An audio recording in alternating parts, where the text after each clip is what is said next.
literally, what's the truth versus what the narrative says?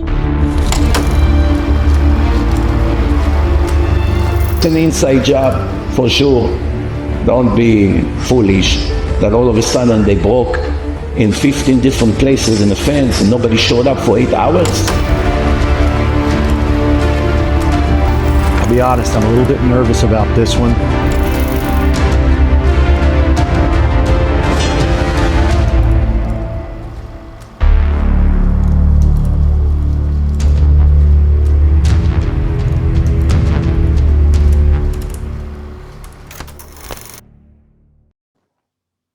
Ladies and gentlemen, thank you for joining me this evening on JSlay Made in the USA. You know, many people might ask me, Jeremy, why do you still talk about 9/11? Well, it was one of the biggest events in American history. It changed the geopolitical landscape from that day going forward. It was also, you know, the pendulum was already swinging in a direction, and we'll get into what that direction is later in this video, but it kind of crossed, you know, 6 o'clock at that point and moved our country in a trajectory that has mostly, as Donald Trump said, I believe it was in 2018, he said, we've spent $7 trillion in the Middle East and it's gotten us nowhere. Donald Trump said that in 2018. The reason I'm making this video tonight is, I think that this is of incredible importance for understanding where we are today. And if you watch this whole video, there's going to be two parts. If you watch the whole thing through, you will come to realize how directly impactful what happened on 9/11 and the hearts and minds of the American people being swept up into the mainstream narrative, the way that affects things going on right now, today, with our tax dollars, geopolitically, in the churches, etc. But all across America, we were so affected by it. So, the other reason I'm doing this video tonight is because anybody that's done deep or detailed 9/11 research, as I have done, at some point you will come across the name of a man, Christopher Bollyn. He's the head author at Bollyn.com. He was an investigative journalist who broke away and basically gave away his career once he began to pursue and write about what he felt was the truth of 9/11. Well, I began to try to reach out to this guy, eventually got in touch with his wife, and she let me know, she's like, he's no longer doing interviews. It's too dangerous for him. They live overseas, I believe now. And then all of a sudden, out of nowhere, now the conversation with his wife was about 2 years ago. And, you know, correct me if I'm wrong in the comments, but I don't believe he's done any recent interviews. Most of the stuff from Christopher Bollyn is 3 years old, 4 years old, 10 years old. And then he just kind of fell off the map and laid low. But out of nowhere, he did an interview with a group of guys I've never heard of. They've got a podcast called Cult of Conspiracy. And that happened to come across my news feed on one of the social media networks. And I was like, wow, Christopher Bollyn is back. I want to hear what this guy has to say. So while I was doing yard work a few days back, I listened to the whole thing. It's a 3-hour interview. Now, out of respect for them, the Cult of Conspiracy guys, I'm not going to play the whole thing. I'm going to play the first hour.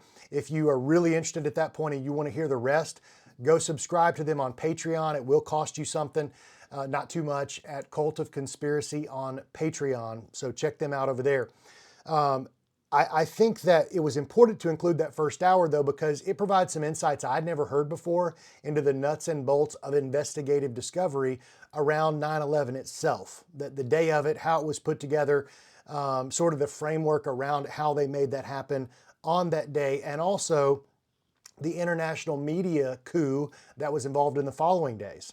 And you'll notice that on the first day of 9/11 reporting, it was kind of all over the map on what people were saying. And then across the world, from CNN to the BBC to Fox News, which was brand new at the time, they all got on the same page really quickly. And there wasn't a word of defiance uttered, or you were labeled as an extremist, a crazy person, a terrorist sympathizer, etc., something along those lines. So enjoy that, and just know I don't agree with everything said, especially by the podcasters. I more agree with things that Christopher Bollyn has to say. So again, I want to make clear, I don't vouch for every single thing that's in this video. However, I think it all should be considered, and I think there's a lot of truth here. Now, the second part of the second hour of the presentation is Christopher Bollyn's kind of key, what would you call it? Sort of his landmark presentation, what he's known for. And it is all about who benefited, what's the direct link between the war on terror, not the way that we understand it, but the geopolitical wars up until this day, today, and who we're funding, and why that's a direct result of 9/11, and really getting into the nitty gritty on who benefited and who was involved. And funny enough, I made a video about a year ago, before I'd gotten too deep into Christopher Bollyn stuff, where I'd done my own research, and unbelievably how where I landed on so many people, places, and things to do with 9/11 is exactly where Christopher Bollyn, separately, years before me, came to those same exact conclusions. It's not comfortable to learn these things, and I feel like I'd be remiss if I didn't tell this quick story. I was on a church trip about 2 years ago in Montana, and it was a group of guys, and they were all just talking around the fire or whatever. Well, I was already getting into, I don't even want to call it conspiracy, I just want to call it investigation of truth, which often, if you're going to go all the way, it leads you to places where people will call you a conspiracy theorist. But it's kind of like, once you see these things, you can't unsee them, whether that be COVID, whether it be JFK, or whether it be 9/11. And I already had a pretty strong feeling that the CIA was definitely involved. But as I sat around this fire, one of the guys who was still there, because it was just me and him at the time, he's like, well, Jeremy, it was Israel and Mossad that did 9/11. And I remember, being the typical Bible Belt Christian who's just supposed to bless Israel and support Israel unequivocally, without question. You'll hear that word a lot from pastors, politicians, and conservative pundits. We unequivocally support Israel. I was so steeped in that just hearing him say, Jeremy, it was Israel Mossad that did 9/11, something like kind of made me angry with him. Almost like if I was a person who really believed in the CDC and the WHO, and they said, this was a contrived disease, and it was created in a lab, and the WHO and the CDC want you sick. If I was one of those people that was just under the medical mind control and under the mainstream media control, it really hurt those people when you brought up truths, or it created a visceral response. You could see it in them. It didn't create a visceral response in me? And I'd heard that theory floated before, but I'd not gone deep enough myself to get there. But it's just interesting the way that the mainstream world will cast you aside if you bring up things that go against the general main narrative. And I see it changing. And what I see happening is the big names, because they're in their palatial offices, and they're, in the halls of Congress, and they're, the pastors at huge churches, and all the people that hold, strongly to this particular narrative of what happened, that it was all about Islamic terrorism, and Osama bin Laden, masterminded this from a cave. They are becoming separate from the common man that's now doing their own research, not afraid to do their own research, landing here, and they just kind of, they don't know how to speak to each other anymore on these issues. I see it happening. I don't want to, I can't see an audience right now. I'm just staring at the little dot on the screen. Sometimes that's difficult for me to monologue, but I'm speaking from the heart here. I think these politicians and pundits, and, including Donald Trump, if he doesn't get more, realistic on this issue, there's going to be a great divide happen where we're actually talking as the common man way ahead of them, and they don't get a seat at the table with us because they're not being honest. And I just think unless a politician or a mainstream pundit is willing to be honest on this issue, may not land exactly where I land, but you cannot land in the mainstream narrative place if you're at all serious, with Building 7 and all the other evidences. I don't know where I was going with that, but I'll leave it there. But just keep in mind, you're going to have two parts here. You're going to have the first part with the first Christopher Bollyn interview in a couple years at least, with the Cult of Conspiracy podcast, where he's going to bring up some things I'd never heard before. So I think for those who are, have been doing this a while, it's definitely worth a listen. And then I cut that off at 1 hour, and then we're going to get into Bollyn's marquee presentation right after that. And I definitely recommend you stay and watch that. I don't care if you screen record it, strip it and use it in other places, because the word needs to get out on this, because it affects us to this day. All right, guys, thanks for joining me. And here we go. And my name's Jonathan. I'm Jacob. And today we have on Christopher Bollyn, author of Solving 9/11. My God, what an absolute stud of a guest that we got for y'all today. Welcome to the show, Christopher. Thank you for having me. Absolutely. So, Jonathan, you were telling me about this actually a couple of days ago, and apparently, Mr. Bollyn, you have been in the center of the controversy of 9/11. People may have heard of you, maybe they haven't heard of you. So, for all of our good cult members listening who may not have heard of you before, can you give us a little bit of a background as who you are and how did you get involved or even associated with the 9/11 truth movement? Sure. Well, I was a journalist for a small weekly newspaper in Washington, D.C. called the American Free Press, erstwhile the Spotlight. And the paper had gone back into business, back into print in 2001. We were back and I came to Washington. It was late August, and my family and we took a trip to the East Coast from Chicago, and where I'm from, and we were in Stowe, Vermont. And then on 9/11, the day before 9/11, the Monday, we were driving back towards Washington, but got delayed and wound up staying on Highway 95 just inside Maryland. And the whole thing came down in the early morning, and I was getting breakfast at the hotel, and I saw that a plane had struck the World Trade Center, and immediately it became one of the stories I'd be covering, right, for the paper. And it happened to fall right into my kind of domain, being a story about the Middle Eastern tangent to it, about terrorism. Can I ask you, what type of journalism were you doing at this time? You said journalism, but obviously you're not in the sports realm. No, my journalism, my expertise is the Middle East, perhaps. The Israel and the Palestinian question. Okay. And the also I'd become quite adept at the government cover-ups of things like 9/11. So you were already in that type of headspace when this took place. Yeah. Well, the thing is that what becomes very clear is that when something like this happens, the government reacts in one of two ways. Either it embraces the problem full on, investigates it every which way, and comes up with a proper investigation and criminal charges to the guilty. The other way is that it is in some way complicit or seeking to cover up what happened to the public, and there is no investigation, a fake investigation, and a cover-up in the media. And the cover-up is the most telling thing that you're going to find in a situation like this. And what we see with 9/11 is that the government avoided key questions about what happened on 9/11. For example, the use of explosives to bring down the towers in the building.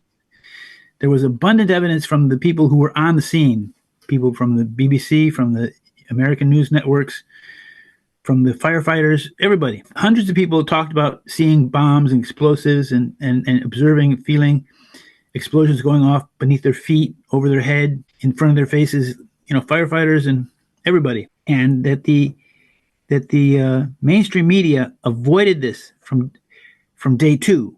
On day one, it was talked about. People like the BBC's reporter Stephen Evans was at the World Trade Center, and he talked about a series of explosions that went off around him, deep down under the ground, up above his head, all around him.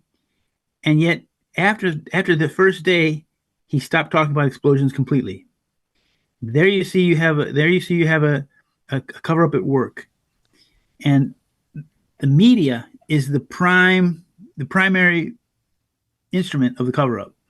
And what they sought to do, what they seek to do in a situation like this, is that they seek to reinforce the government version of events, regardless how absurd it might be, and completely ignore evidence to the contrary. And that's what we had on 9/11.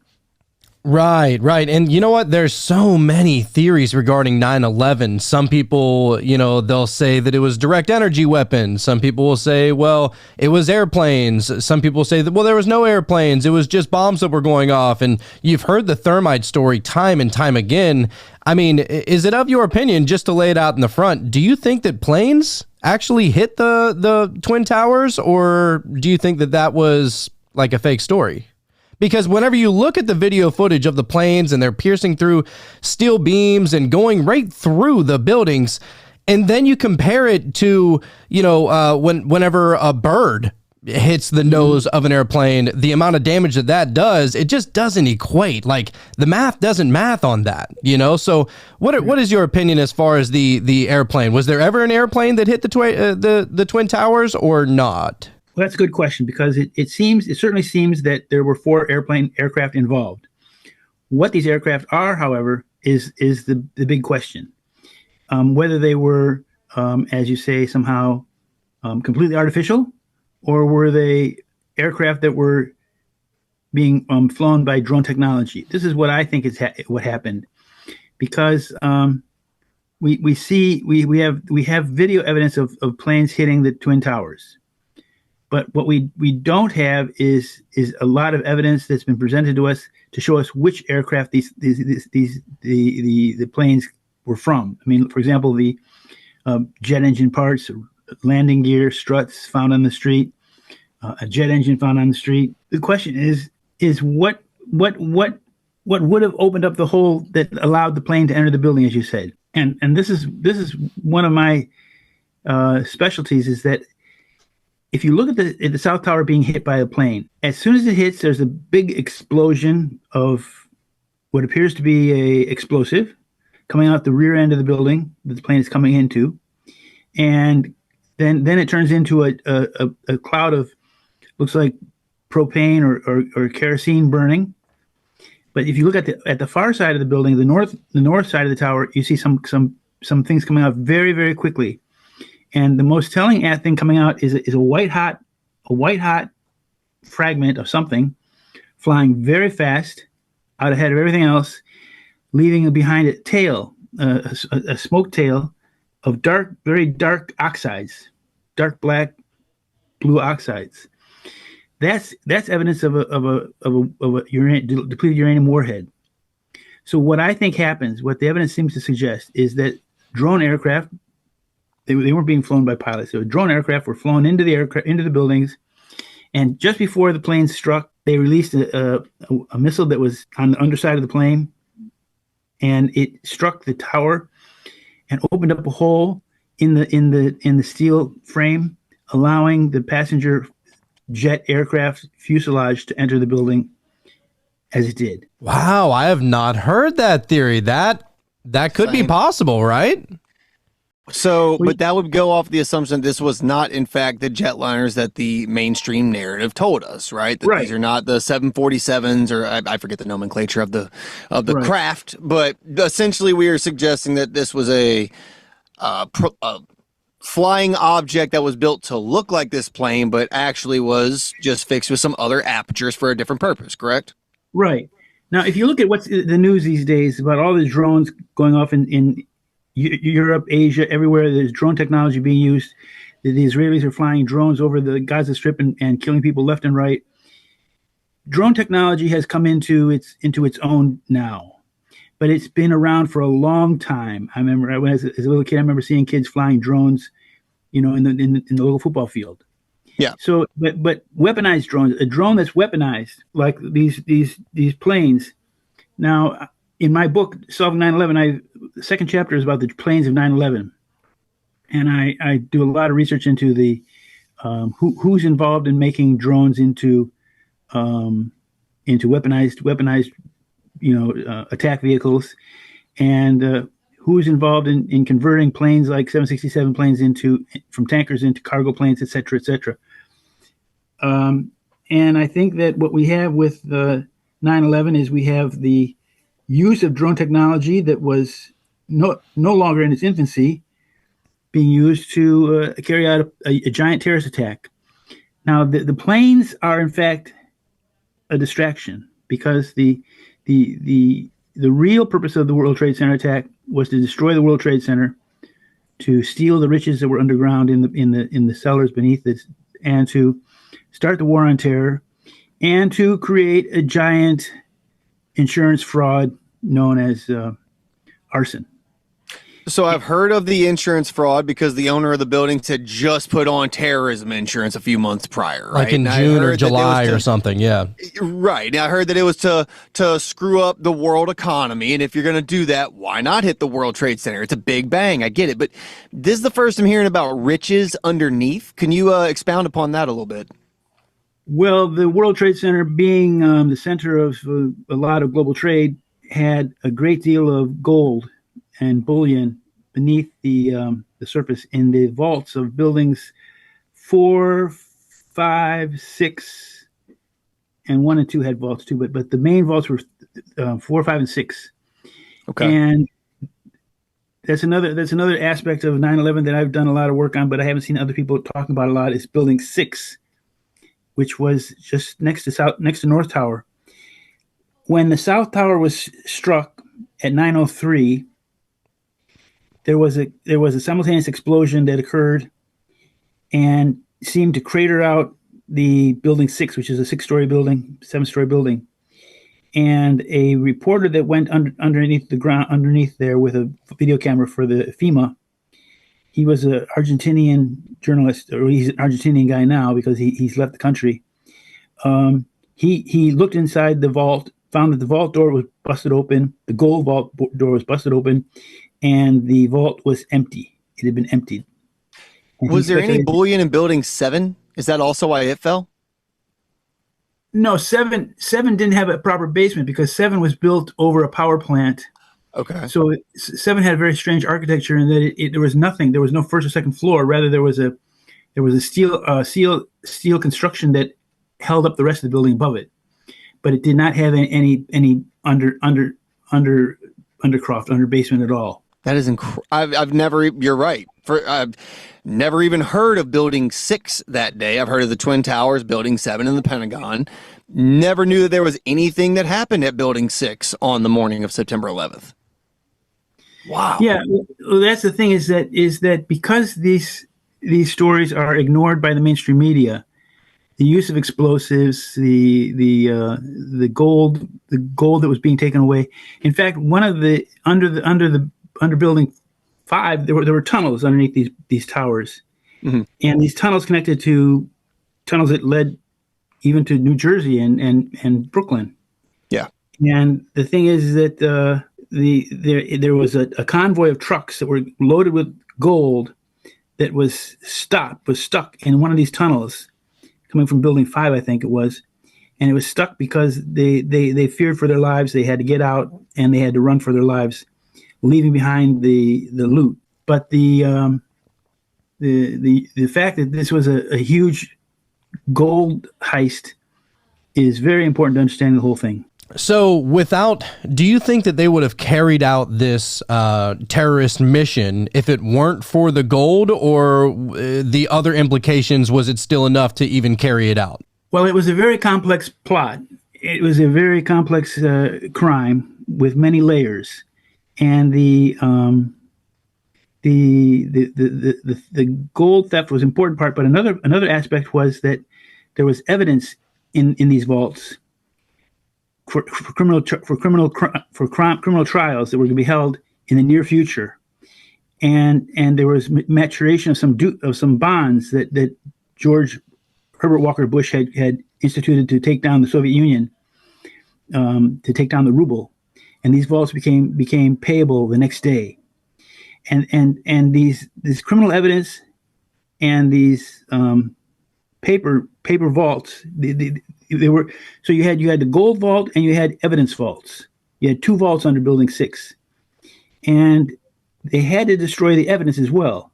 So 9/11 was also destroying evidence that would have implicated high up people, and it was to steal the gold. And it was an insurance scam as well, to collect huge amount of money, and then it was finally to rewrite the history of the new century to be one in which we would be fighting terrorism. Wow. All right. So is it of your understanding that this might have been a military-industrial complex that was carrying this out because ultimately they would benefit the most from, just nonstop war all the time? Or is it another country? I've always kind of come from the idea that these kind of things don't happen unless we allow them to happen. Maybe that's just because I'm not going to sit here and say I'm all super patriotic or anything, but I just believe that we're the most badass country that there is. And nice. I can't imagine that, this kind of behavior would just be sneaking under our nose like they allegedly say that it did. So do you think that it was carried out by us, or was there certain infiltrators within our government that allowed other perpetrators to be able to also infiltrate in the same time? What are your thoughts on this? Who carried this out?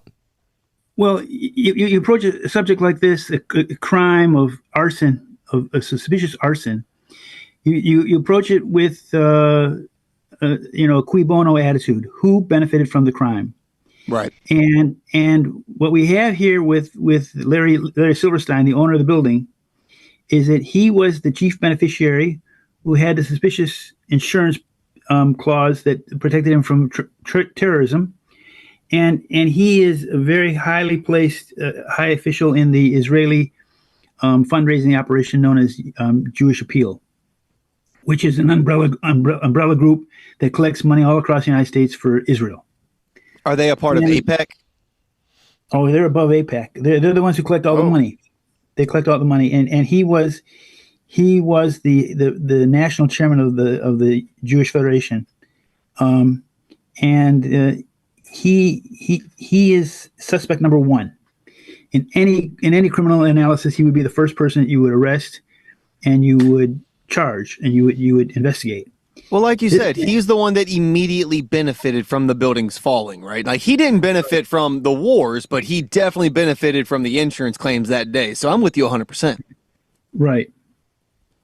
And this was a very advanced crime. It involved a lot of people, involved people that were, for example, there was one man who constantly predicted that 9/11 would happen. His name was Benjamin Netanyahu. He's now the prime minister of Israel. We may have heard of him a time or two. Time and time again, he would tell the U.S. Congress or people who would listen that the next time they're going to do it, they're going to put a nuclear bomb in the basement of the World Trade Center and bring them both down, things like that. And he and his best friend, Arnon Milchan, Hollywood producer, Israeli, he made movies. Milchan made movies predicting or depicting an aerial attack on the World Trade Center by passenger planes. He made one in 1979 called The Medusa Touch with Richard Burton, and he made a TV show called The Lone Gunman, which aired 6 months before 9/11, which showed an aerial attack on the World Trade Center. I remember that. Done by industrial complex people, he said. So what we have the people who predicted it, and people who depicted it, and the media that ignored it, all leading to indications that it was carried out by a foreign power with agents within the United States government. For example, the mainstream media didn't ask any questions about it, didn't do any investigation. Investigative journalism had been cut down to nothing in the New York Times before 9/11. So they didn't have the people to do the kind of investigation, and they discouraged it. And people like Fox News attacked me, and they promoted only the official version, and anybody who didn't believe the official version was nuts. So what you see is that you have the official version being supported by the mainstream media, and the questions being asked were being asked only on the internet by a few people who bothered to investigate a little further. Yeah, some people just like to believe whatever is on the news. I feel like that time is abruptly coming to an end here as we move forward in the future. Thank God it's happening because of alternative outlets and social media and people doing their own investigative journalism and just really trying to get to the bottom of it. And, you know, it's so crazy that back whenever COVID was going around, they said it's dangerous to do your own research. That's how you know that they're worried whenever they're literally telling, like they're almost like treating you like you're a baby, you know, like don't do that. Like we got professionals who know how to look into certain things and know how to understand certain things. You know, whenever you do your own research, then you become a conspiracy theorist. You don't want that to happen. And like you said, the investigative side of this pretty much stopped, and everybody knew that day because, believe it or not, we found one of their passports on the sidewalk outside of the building, and we know for sure that CIA asset Tim Osmond, Osama bin Laden, same guy, was clearly the one responsible for this whole shabam. So, like, do you, back to Jonathan's question, do you think that even had anything to do with it? Do you think Osama was even connected, or do you think he was just the patsy that ran with the story? Well, Osama is an interesting person to look at. In my little book called The War on Terror, The Plot to Rule the Middle East, I explained that Osama bin Laden and Al-Qaeda were created by Israeli military intelligence. If you know Charlie's War, Charlie Wilson's War.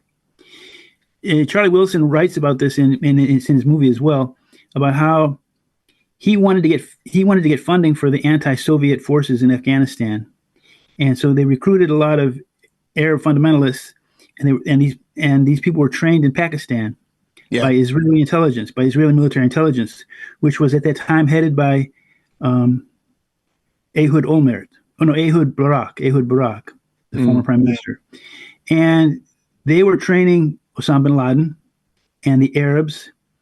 And also the Taliban, the people who became Taliban. The difference between the Taliban and Al-Qaeda is Arabs speaking Arabic, and Taliban is Afghans speaking Pashtun. Yep. So these two don't work really close together. So you have to cultivate both of them together. And so they formed up the Mujahideen, the Freedom Fighter Legion, and all that. Yeah. So that when 9/11 happened, Ehud Olmert was in London at BBC, ready to explain his understanding what just transpired, and he of course blamed Osama bin Laden. And how would he know about Osama bin Laden? And because he had trained Osama bin Laden. And it's the same thing you're seeing now in Syria, for example. The group that's taken over Syria, HTS, was formerly Al Qaeda and formerly Al Nusra Front, and is funded and trained by Israel. Yep. And now that they've taken over the country, the U.S. is trying to cozy up to them a little bit. But these were the people that we've been fighting, that the United States has been fighting: ISIL, ISIS, Nusra, all these gangs. But that's the thing, is that that's why it's called false flag terror. Is that false flag terror attack like 9/11, one entity carries out the terrorism, but they do it to blame it on another entity, in this case Al Qaeda, and to take the country into war against their enemy, or the party they want to wage war against, which was Al Qaeda. Okay, so it was more about putting military assets in that region of the world. Yeah, I mean, if you look at, for example, there's another character here, Donald Trump. There were a lot of people on day one, as I said, who talked about explosions in the World Trade Center. And Donald Trump was one of them. He said very clearly that it looked like there were explosives that went off in the building, timed to go off simultaneously with the impact of the planes. And somebody got to him, obviously, and told him to stop talking about that. The same way they did to the BBC reporter and to everybody, even firefighters from New York were told to shut up and stop talking about bombs. I'm glad you brought up the firefighters, because, man, a picture's worth 1,000 words, and I get that. But when you have firsthand accounts of people, and keep in mind, firefighters aren't just the guys that are just putting out the little house fires. These guys go through insane amounts of training, and they know the smell of cordite. when they smell it. They know the smell of ozone. This is what they do for a profession. So when gentlemen that do this every day, all day professionally say that they smell obvious residue of explosives being used, they're not just saying things, but somehow that just got pushed by the wayside. Yeah, well, what happened was that there were explosions that went off in the basement early on. Like William Rodriguez was the janitor in building North Tower. He was in sub-basement number 2, I think, second level down. And he experienced an explosion going off in the basement just before the plane hit, something like 15, 20 seconds before the plane hit. And a guy came running up to him, one of the vendors, and his skin was hanging off his arms. And he said, he was a Honduran guy, I think. He said, the elevators. And meaning that he had experienced an explosion at the elevators. And so I asked the guys who did demolition, why would they do a bomb in the basement? He said, that's where you start. The first explosion goes off in the basement in order to weaken the substructure and to start to bring the tower down. Elevator shafts are very good for that as well, because those are extra supported, basically tubes that run up the entire length of the building. So if you could take those out, you pretty much just took out one of the spines, if you will, of the overall structure. So that makes a lot of sense. Right. I mean, the fundamental question of 9/11 is to be answered is, was it a collapse that brought down the towers, or was it explosions? This has to be answered, and it should have been answered in the first couple of days by the U.S. Blue Ribbon investigation that was not done. But what we see is that if it had been a collapse would have fallen, but would have left those stems that you talked about, the elevators and the 47 box columns in the core section of the building. The towers were built with a rectangular core section going from north to south or east to west, and around that was a square, a larger square that was connected to the core columns with trusses, like 220 trusses. And these trusses held up a floor and provided a floor space without obstructions of columns, load-bearing columns. So you had an acre on each floor. You had an acre of office space with no interruption of columns. It was seen as a good solution to the problem in those days. Wow! But they were supported off of the actual rectangular shafts in the middle, you're saying. So it wasn't built off of support from the outside. It was built from the inside of that's where like the load bearing was. Right. 70% of the load bearing was done by the internal core column. Now, looking architecturally, that is pretty impressive. I mean, especially for the day and age that those towers were built, that they were doing it that successfully. Like, that is pretty impressive. However, for the sense of taking the building down, I mean, my God. But the collapse scenario, let's just look at it as basic, says that fires were burning on the floors, and these fires heated up the steel trusses underneath the floor above them, right, to such a point that they failed, and simultaneously all failed at the same time, and failed all the way down. Now this is absurd. This is just totally absurd. First of all, that would mean that you would have a fire of equal temperature occurring at all 220 trusses on the north, south, east, west sides of the building, heating to a point that they would. I mean, it's absurd. It's so. And now, if this were the case, that the trusses gave way on these long spans, then that pulling down of the steel and the frame would have pulled the outside walls in. Would have pulled the inside walls in towards the center towards the strong center. That's not what we see. What we see rather is we see huge pieces of steel being thrown with great speed laterally away from the building. And that's why buildings 1 and 2, the demolition 1 and 2, look so different from building 7. Building 7 looks more like a classical demolition because it was a weakly built structure. Like I said, it had some compromises in its construction. But 1 and 2 North and South Tower were built very strongly. They were built in the late 60s, early 70s. They were built with such redundancy that they would carry at least 5 times the weight that they were already bearing. In addition, they were capable of. They were very strong. Yeah. And that's why the demolitions look so explosive, because they had to be, because they had to cut those 47 box columns every 20 feet or so in order for the building to come down. And that's my regret, is that on the day my first article about 9/11 I wrote when I got back to Chicago was about eyewitness evidence of explosions at the World Trade Center. It wasn't from People magazine, for example. People talked about it, firefighters and people that worked in the tower. They talked about seeing all these explosions. Right.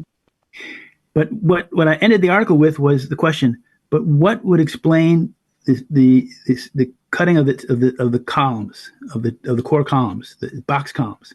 These box columns at the base were about 50 inches by 50 inches, and the steel walls were more than 5 inches thick. At the very base, they were practically pure steel with no space. But as they went up higher and higher, they tapered and got thinner, and they became, so they were like a quarter inch at the very top, the wall thickness. Yeah. But in order to bring the towers down, they were so strongly built, they had to blow the hell out of them. And that's what you see. That's what we see in the photographs. The photographs came from the New York Police Department months later, taken from a helicopter. But they show the energy, the huge amount of energy that occurred when they blew up those towers. They were super, super powerful explosions. And you raised the question about thermite before. I was key involved in that discovery, because there was an analysis of the dust from the World Trade Center that was done by the U.S. government. I think it was. Yeah, they were. And they produced a little paper, a little booklet, about 100 pages long. And in this booklet, they had photographs of these little round balls of steel that were found in the dust. And this is a characteristic of the dust that is found in all the samples that were taken. And what this is melted steel. And the only way that it could become melted steel is if it were exposed to temperatures hotter than the boiling point of steel. So, the steel actually evaporates or liquefies and then condenses into itself and becomes a little ball. They also had a droplet of molybdenum, which has a super high temperature. And these are very small. They're microspheres. They're very, very small, which means that they were created by a reaction of iron oxide and aluminum called thermatic reaction. And this was done using a form of thermite. At least one form of thermite we know was used was a nanothermite. And the nanothermite is very, very small, microscopic almost, composition of the same aluminum and iron oxide. And when this reaction occurs, it creates extremely hot temperature and liquid iron. That's what produced these balls. And the molybdenum was probably a result of another thermatic reaction using molybdenum, because thermatic reactions can you use different oxides. It doesn't have to be iron oxide. It could be molybdenum, other sorts of stuff. Right. There's other types of like ferrous and non-ferrous materials that can be used to make different types of thermite, for sure. But what this means is that this is again another kind of technology that was cutting edge at the time. People didn't know about it very much. It wasn't written about very much. Nanothermite, nanothermetics. Now it's a very common thing, and the military uses it a lot for detonations and things like that, because it's extremely powerful, and in a very small amount of the material you can create a huge explosion. To your point about the steel being weakened and all of that, that's a big talking point we've heard a million times, right? Like, jet fuel doesn't melt steel beams. And then you'll have these guys in blacksmithing shops put up these TikToks and YouTubes of, all right, I'm going to show you just this red hot iron. I'm going to move it with my pinky and just bend it over. And they think that that's a thing. It's like, okay, hold on. Yes, heat can weaken steel over an extended period of time, but jet fuel is not slow burning by any means. It's kind of, it takes off and it gets hot, it goes up in temperature, but then it's gone pretty quick. For these steel beams to melt to that level or to be weakened to that level over such a period of time, there's no way. They didn't have enough jet fuel in the plane to produce a burn long enough to weaken the steel beams to that level. And that certainly wouldn't have produced these types of spherical iron particles that you're talking about that you would typically see as like I don't know, let's say maybe some flak from a welding or like you said, a thermitic, I'm about to say exchange, a thermitic Explosion. Thank you. I'm trying to find the word. I was going to say change or something, but yeah, explosion was the word. But yeah, 100%, because even if you're just busting off iron, it's going to come off in shards. It's not going to come off in a perfect sphere like that unless it was chemically or physically done in that way. So I'm with you 100%. Right. Now, the thing is also is that in order for the buildings both fell at about free fall speed. One fell at a little bit over 9 seconds. The other one fell about 11 seconds. And a free falling object would have fallen in about 10 seconds. And we could clock that because they had people jump to their death right before that. So oddly enough, day, age, sun fixture, whatever, we actually that day had real-time examples of what that would have looked like that we could clock. You're 100% correct. Wait a second. One building fell at 9 seconds and the other one fell at 11 seconds? Right. And that means that's about free fall. That's very close to free fall speed. Now, as we were talking about before, you have 220 trusses on each floor. And these things were really strong. And then you had 4 inches of lightweight concrete poured into pans that were on top of the trusses for each floor. And all of this pulverized, all of this material pulverized, and all this material fell down in a free fall speed simultaneously and in synchronicity so it's not possible that you have fires burning on all floors, because both towers had cold structure from 82nd floor down. The South Tower was 82nd floor down, and the North Tower was about 90 up down. That was cold structure. That cold structure would have provided resistance to the falling mass above it. And the South Tower, as it began to fall, it tilted. The top 30 floors tilted about 23 degrees towards the street. Now, this is very problematic because that removes the sledgehammer that was would have been the pounding mechanism to drive down on the cold structure beneath it. But this 30-story leaning piece of just a few moments ago. Oh, sorry about that. Go ahead. The top of the South Tower, rather than falling to the street or continuing to fall as Newton's law would have it, continue to swing it in the same angle it was falling, it disintegrated in midair. And so what happened is, for the guys that were running the operation, they saw they were losing control of the top of the tower. It began to fall. They had to initiate the destruction at the top, and they blew the top as it tilted away, which in effect removed that sledgehammer effect on the tower below. So nothing was driving the South Tower down into the cold structure, but it was blown up anyway. You see what I'm saying? Yeah. And I mean, to even further that, when you see big buildings that burn down, the things that are typically left up are chimney stacks on like those older buildings or elevator shafts on those types of buildings. And that, even if the rest of the building falls down around it, there will at least be these things sticking up. You mentioned this earlier. 100%. Exactly. You can see the whole building falls. It takes this weird tilt and then disintegrates in the air. That doesn't even make practical sense out loud. No. And these core columns, these 47 core box columns, would have remained standing, as you said. And in one case, they were. There was one section of one of the towers that was still standing when the rest fell down around it, and they had to do another explosion beneath it, pull that one down. Oh, I thought that was that stairwell that they had those people still alive and then they found them. I thought that was on that column. Yeah, the stairwells were part of the core column. Yep. They were at the ends. Okay. God, that's wild.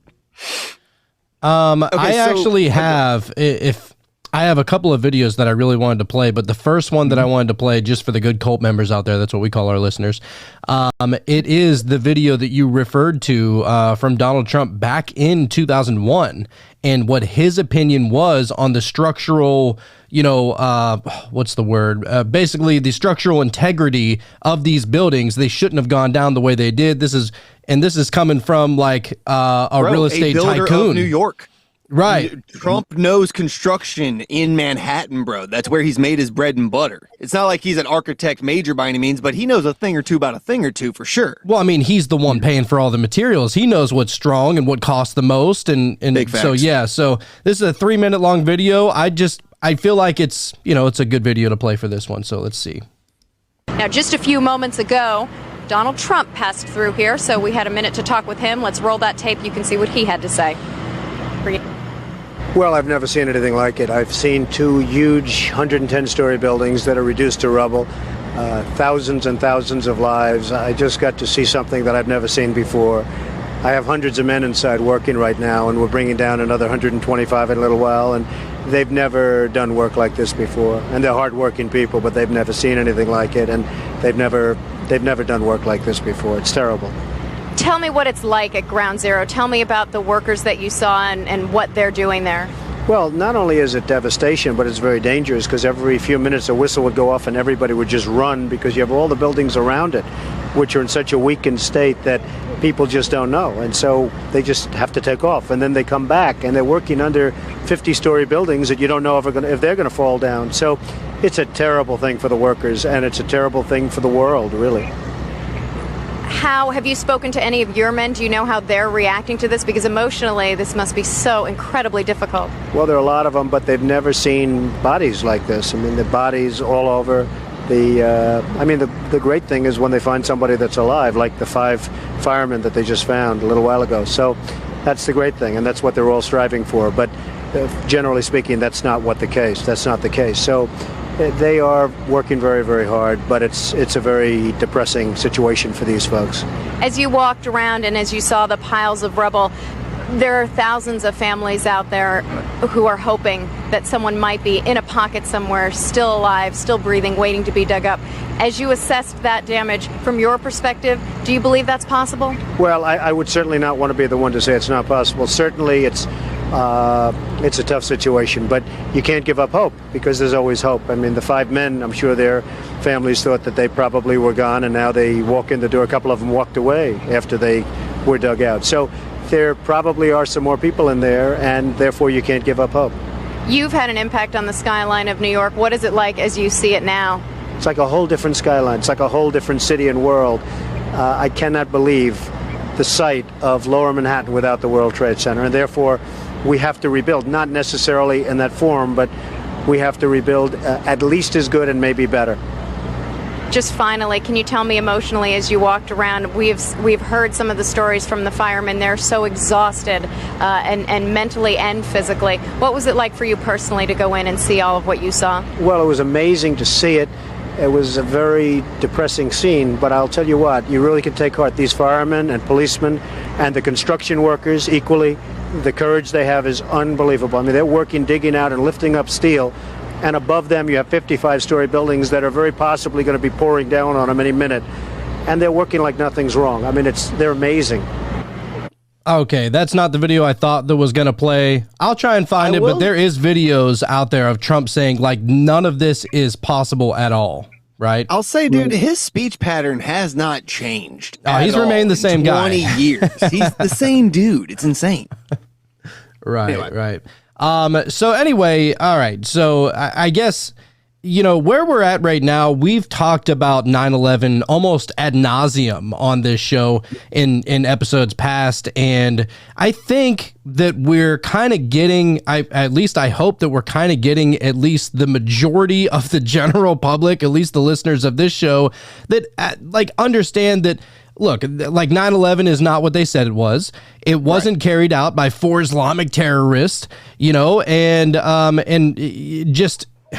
it never really made a whole lot of sense at the time anyway. And so I guess when we're looking at it, we see that it was a setup. But it seems like so many people had to be involved and so many people had to gain from this situation. Yes. We've talked about it, how the insurance, the guy that took out the insurance policy on terroristic attacks just a few months before 9/11 happened. You talked about how there was gold down in the vaults below the towers itself. And who else had something to gain? I wonder. Why the Pentagon? Who gained from that one? Well, not only that, but you had mentioned Benjamin Netanyahu. What exactly did he have to gain from this situation if he had a role in it? That's a good question. Now, like I pointed out, that he repeatedly, from the late 70s on, talked about the possibility of the World Trade Center being taken down. Before it was hit, first time in 1993, I think it was, and then later. He repeated several times. It's going to happen. It's going to happen unless the West takes on on the terrorist gangs in the Middle East. Unless the Western world basically comes to Israel's defense, as it is now doing, and fights the war for Israel, and destroys all these bad actors in the Middle East. The West is going to be affected by it in a bad way. And now this has been his argument all along, and this is the same thing he's repeating now, that the West has to come to the aid of Israel, that these bad guys in the Middle East are not after just Israel, they're after Israel and the entire West, and that's why we have to fight them. And so you ask, why would he be doing it? Is he part of the heist or what? Well, he's part of the operation to basically create a greater Israel. It's this the Likud party, which he's the head of, has an ideology that it wants to reinstate the biblical dimensions of Israel as God promised to them, the Jewish people, and that basically is from the Nile River to the Euphrates River in Iraq, and all of the land in between. So what we're seeing now is an active phase of this war being carried out. And that's what he wants. And the thing is that he and his movie making partner Arnon Milchan was making these movies, as I explained, were very closely tied to the head of intelligence and Israeli military and Israel defense establishment. And so in late 1970s, they began pushing this ideology of a terror attack in America followed by a war on terror, and that's what they got. The heist, the gold heist, well, that's pretty important because that pays for the operation, and the all the other aspects of it. It's like a Russian doll. That there's a crime within a crime within a crime, right? And that's what we see at 9/11. It's a layer of crimes. Yeah, it seems like that, because it does seem like there was a little piece of pie for everybody to eat as a result of this like crazy action, right? Like in I guess my question is, all right, so did the United States not want to come to the aid of Israel in their war against the Middle East? And was it possible that as a result of us not wanting to come to their aid, that Netanyahu or, somebody from that faction would then carry out an act to possibly elicit us getting involved in the Middle East wars? Well, yeah, they've been doing this to the United States for a long time. They bombed the USS Liberty in 1967, in June 67, during the Six-Day War. They bombed an American ship, killed 34 Americans, injured 170 more. They did another operation in Egypt called the Lavon Affair, where they bombed a U.S. library and consulate area and tried to make it look like the Egyptians did it. Yeah, we really do need to do a whole episode on the Lavon Affair, by the way, Jonathan. I've been thinking about that one lately. Let's push on. And so this has been part of their ideology all along. Now, you have to understand, in 1977, when Menachem Begin came to power, the Likud party came to power in Israel, which is the party of terrorists. These are the people who carried out the Deir Yassin massacre. They carried out the numerous massacres across the Middle East.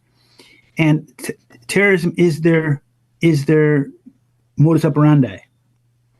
And so they've been doing it for a long time, and they've been attacking Americans for a long time in order to get the United States to participate in their war. And it wasn't that the United States wasn't going to do it, but the United States wasn't doing it enough. And so what is enough for them? Enough would be that the United States is basically enslaved to Israel. Now, if you look at what Joe Biden has done in the Middle East, he carelessly, recklessly put U.S. aircraft carriers right off the coast of Yemen and the Middle East, off the Israel and Lebanon. I mean, people don't understand how vulnerable these aircraft carrier groups are. You can't just like put them off the coast of Yemen and expect that nothing's going to happen. You know, this is. But Biden has been a very poor leader, commander in chief. You know, from the very beginning with his debacle in Afghanistan to the debacle in Palestine. Well, I mean, and we've covered Biden about how nobody has received more AIPAC money in the history of AIPAC than Joe Biden himself. So he could be at the behest of Israel, Netanyahu, all of them anyway, right? Yeah, you know, it very clearly he was the largest senator to receive something like $6 million from AIPAC. But I think that in the Biden family, there's more than just the carrot. There's also the stick. I think that they have dirt on the Bidens. You have to understand that people like Jeffrey Epstein and these kinds of operations have been going on for a long time in Israel, where they get compromising information or photographs of your leader, and then your leader has to do what they tell them to do. Otherwise, they'll be exposed.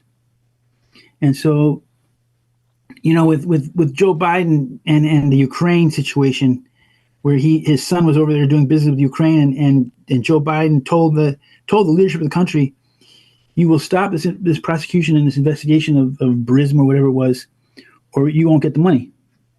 And they changed their policy. They decided they won't do an investigation. But this is, I think, you know, and with Trump, it's not a lot better. To be quite honest, it's not a lot better. Trump is a different individual, quite different policies, different actions, but his relationship with Israel is just as bad, he's just as compromised with Israel as Biden was. How so? How do you think he's been compromised by Israel? I mean, are they forcing Trump to do certain things for Israel? Like, in what ways do you think he's compromised? Well, like in the first time he was in the White House, he had his son-in-law giving him the straight dope from Israel. His son-in-law's father was a convicted criminal who Trump pardoned. Trump moved the embassy from Tel Aviv to Jerusalem, and he also recognized Israel's annexation of the Golan Heights, and you know things like that. And so he was kind of lucky the first time around that he didn't have a Middle Eastern conflict like this one to deal with. Now he's coming into a very volatile area at a very volatile time, and whether he can handle it or not will remain to be seen. But he certainly gets a lot of respect from the people in that area. Now, you would think that, you know, certain people within our country, Biden, Trump, whoever, would be trying to help out Israel. I mean, they are our biggest ally, aren't they? I mean, allegedly, they're our biggest ally, so we would be trying to help them out, right? Let me ask you a question. They always talk about Israel being the biggest ally. Can you tell me one time when Israel has sent troops to a war the United States has been involved in the Middle East? Never. Iraq, Afghanistan? Never. You never see Israeli soldiers on the ground. No. And likewise, when these catastrophes happen around the world, you know, tsunamis or whatever, you never see Israelis sending help. They've changed that recently. They changed that recently to they sent some people to Florida when there was that collapse of the tower, that collapse of that living space in Florida. But they're an ally means that they support you in battle. Well, I'm sorry, sir, not to interrupt, but I have to ask one more time. Yeah. Which housing complex in Florida are you talking about? Because if I'm not mistaken, didn't John McAfee's apartment complex get torched in Florida right around the time he was supposed to release a bunch of information about Hillary? Yeah, I heard that. Is that the same building we're talking about where the Israelis sent people? Yeah, I think it was Sunny Isles Beach or someplace near there. How interesting. Story, and it started to fall and fell into the swimming pool and collapsed. It was very suspicious. Very suspicious. Very, very suspicious indeed, sir. Okay, just making sure. Funny how we get their help then, you know. The Israelis are very good at demolition. And Mossad is some of the best. I was in Jerusalem. I was in Bethlehem once, at a cold time of the year, and on Major Square there's one building that's built in the 1920s, something like that, that is the police headquarters from the British time. And underneath the building, there was a free space with columns holding up the building, and there was some guy running around underneath there setting off detonation charges. Underneath, this was like a holiday, and I wondered, what is he doing? What is he doing that for? And then, Israel's been demolishing Palestinian houses for decades, and they're very good at it. And there was a group of Israeli students that was arrested shortly after 9/11, and this was tied in with the drug and DEA survey that they found that these Israeli art students, headed by a man who headed demolition crews in Israel Army, were involved in living nearby these 19 Arab hijackers, so-called Arab hijackers. And what we have is in with this situation, it was in Florida as well, and Texas and California, is that you had a cluster of would-be terrorists living at one house, and a few houses away you had a cluster of Israelis watching this, surveying these Palestinians or these Arabs. And what you also had is in Florida at the time, people would go to get a license, like an Israeli would go, an Arab would go get a license, then he would call into the DEA, to the driver's license people and say, "I lost my license. Can I have another one? I've changed my address. I need a new license." And they would automatically just print one up for him and send it to him as new address. So what you had in effect was you had two people with the same identity using same license with different addresses. And this is the essence of the Israeli Mossad operation, about how they will steal the identities of terrorists and commit a crime to be blamed on those terrorists, when in fact the terrorists are just patsies. Oh my, I didn't even think about that. I mean, if it wasn't so evil, it's brilliant. That's what I always like to say. Yeah. Like it's both. It's evil and brilliant. Right. Yeah. If you read James Bond books, he was spot on. There is a central evil entity in the world that is trying to get global power over the population and either some sort of resource or energy, and that's what probably why he died at age 55 in Jamaica after writing about 13 of these books. But he was right about that, and there's this club, and we're not part of it. There's this big club, and it's these people who are tied together by oaths, and it's secret organizations, and they, if you ever seen any footage from a Masons meeting in London, thousands and thousands of these guys dressed up in this outfit. They're everywhere, and the Masons are a subgroup of the Jewish Kabbalah. Right. Which the Kabbalah is the book that they reference in their book Morals and Dogma, right. As a matter of fact. Right, and so that you have like the New York Times approaching the 9/11, and on the second anniversary, I believe it was, of the 9/11, the opinion of the paper was that we don't know what happened on 9/11, and we never will know. He says, but we have to accept that there are things we will never know, and it's okay. We know what happened without knowing what happened. That's the paper of the New York Times. Speaking on what happened and didn't happen, so that's New York, and the trade centers were in New York, no doubt, but you were actually in Washington, D.C. on the morning of. What is your take on the Pentagon getting hit? Because there's so much controversy around that, right? There's the plane parts that they pulled out were not from the plane that allegedly hit. There's no cameras at the Pentagon that got a picture of it, even though, and by the way, I used to live in D.C. as well. I've been in and out of the Pentagon more times than I can count. There's no way that a fifth of the Pentagon's cameras all just simultaneously went out that morning. That is an impossibility mathematically. Yeah. So what is your take on it being there on the morning of? Well, I wasn't there the morning of. I was stuck in Maryland, and I decided not to go to Washington D.C. I got you. But to go back to Chicago.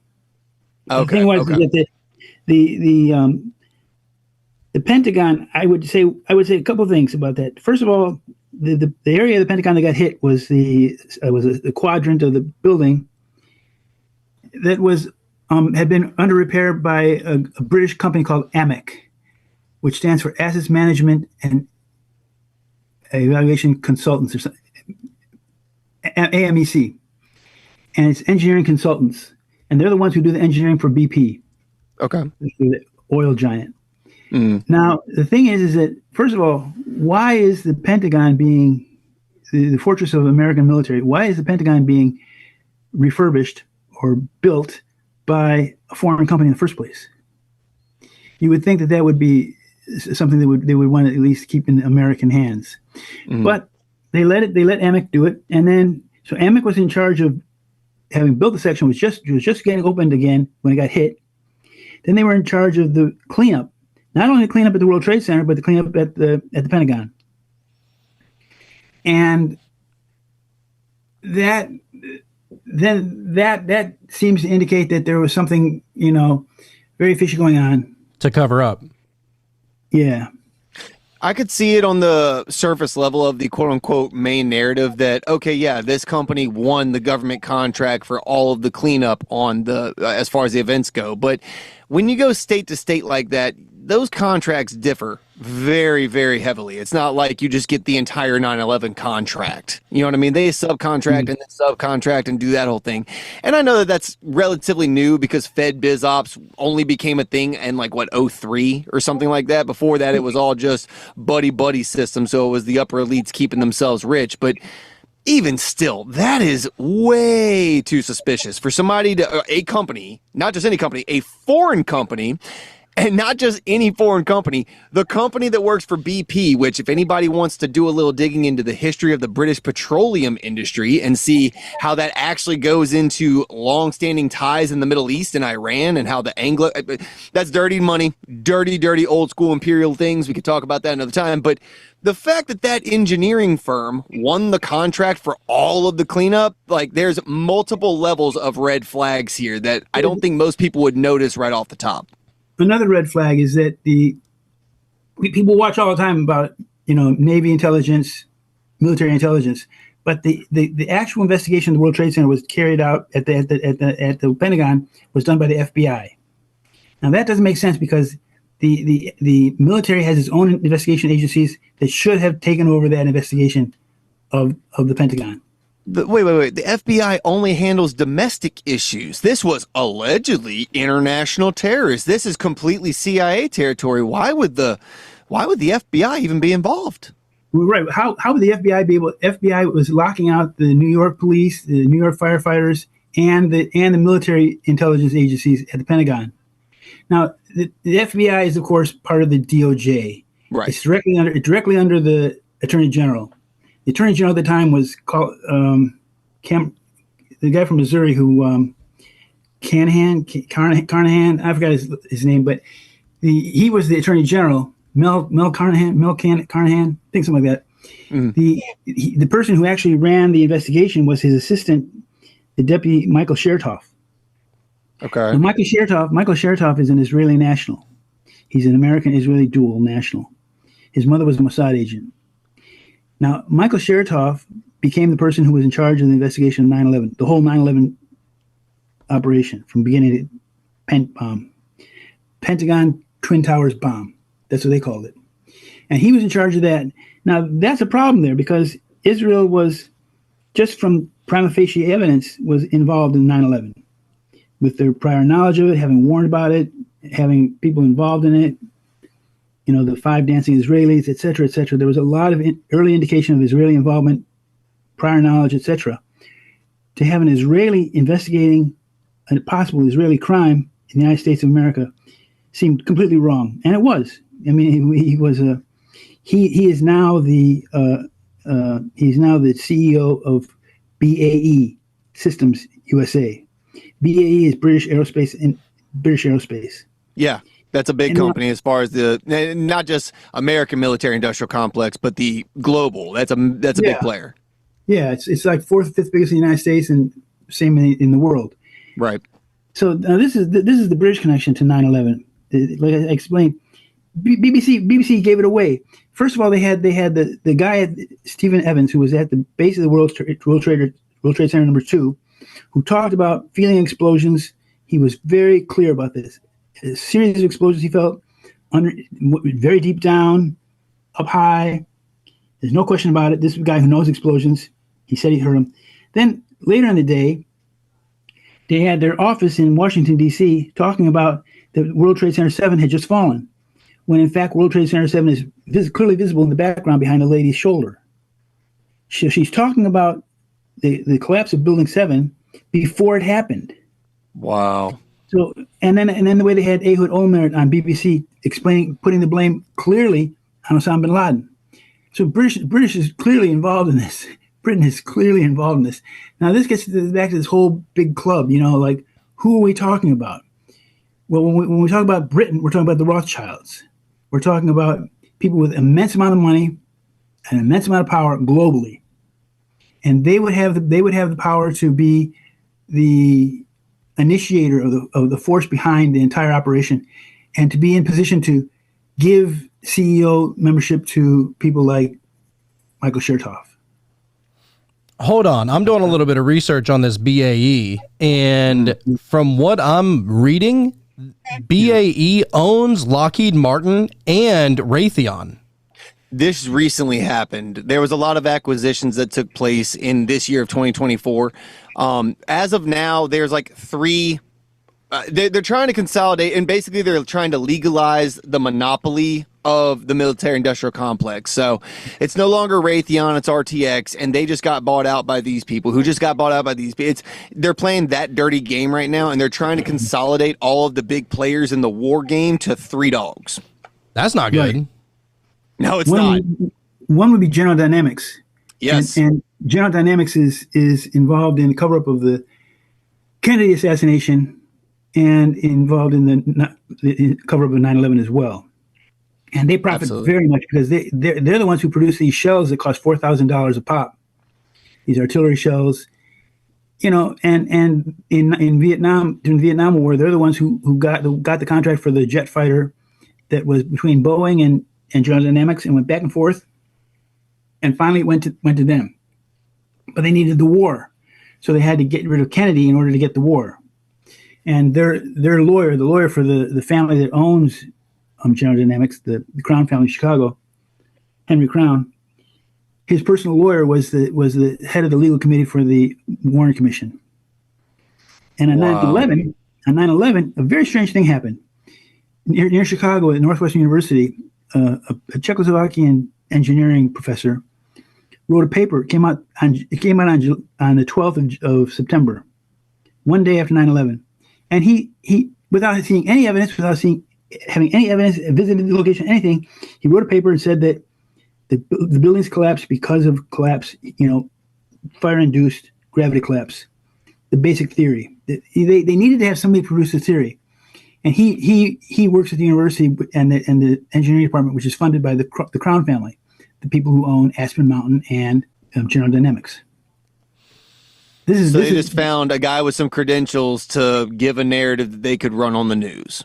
They found a guy that they control, that they own, that they control his immigration status, they control his status at the university. The Northwestern University is very, very highly funded by the Crown family, especially the engineering department. And they must have told him, somebody told him. I mean, this is a guy whose English is kind of not very fluent, and they got him to write a paper, produce a paper in one day to bolster. Now that's bad science. First of all, the paper should have to go through a peer review, right, and be examined be read by other. And now that it has gone through peer reviews, it's been turned down as faulty. But it was enough that the media could hang their hat on and say that yes, Zdenek Bazant of Northwestern University says that the buildings fell because of fire-induced gravity collapse. That's all they needed. Wow. Completely false. Completely false. Now the thing is that the people that, to understand, it's very simple to understand who's behind it all.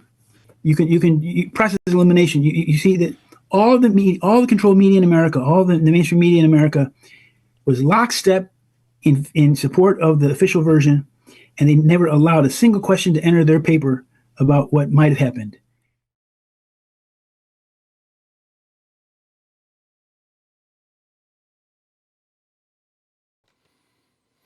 So, ladies and gentlemen, I hope you enjoyed that part one right there. We're about to dive into part two. To me, this is the more important section. So if you've watched this far and you feel like, okay, that's interesting stuff, but I really want to understand the means, the method, and really big, the motive behind the people that did 9/11. Stay tuned. This one is big. This is Christopher Bollyn's marquee presentation, Tricked into War.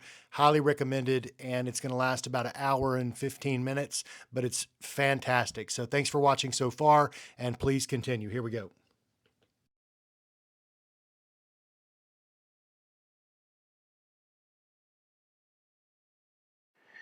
Hello, good afternoon. My name is Christopher Bollyn. I thank you for coming, and I want to thank the people that organized this conference today.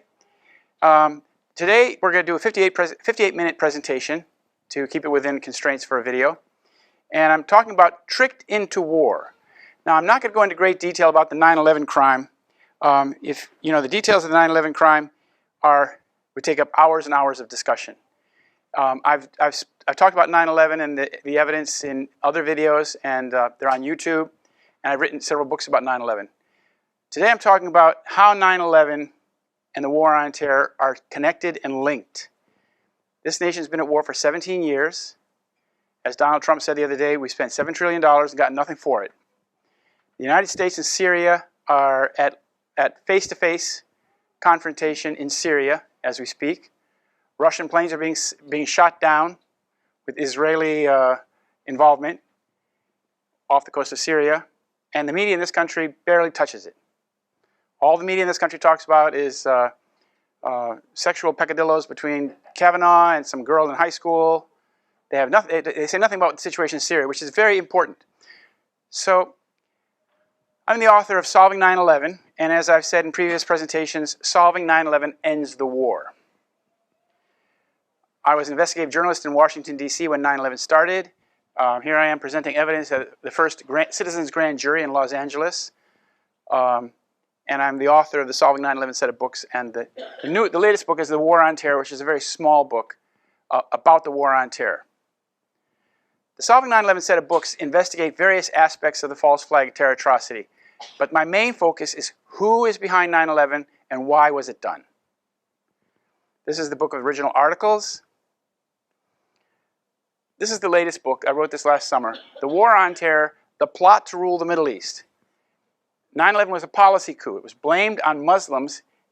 9/11 was blamed on Muslims in order to start the war on terror as an operational war. But behind the war on terror is a covert strategic plan to redraw the map of the Middle East.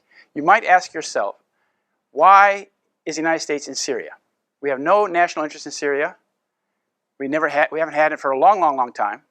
Yet we have troops there. We're occupying the third eastern part of the country from the Euphrates River to Iraq.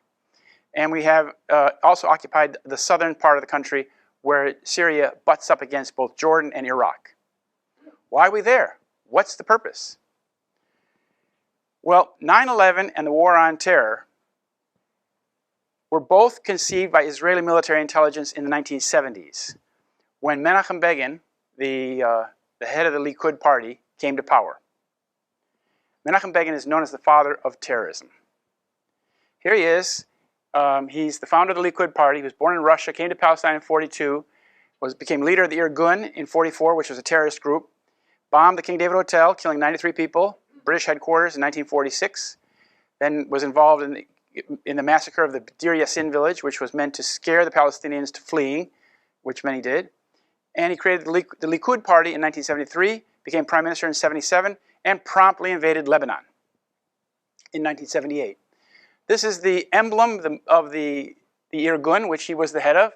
It's a Jewish terrorist group, and it's connected to the Netanyahu family because Mr. Netanyahu's father was the director of this movement the Irgun and the new Zionist organization since 1940. Here is both Mr. Begin and Netanyahu. These men are cut from the same cloth.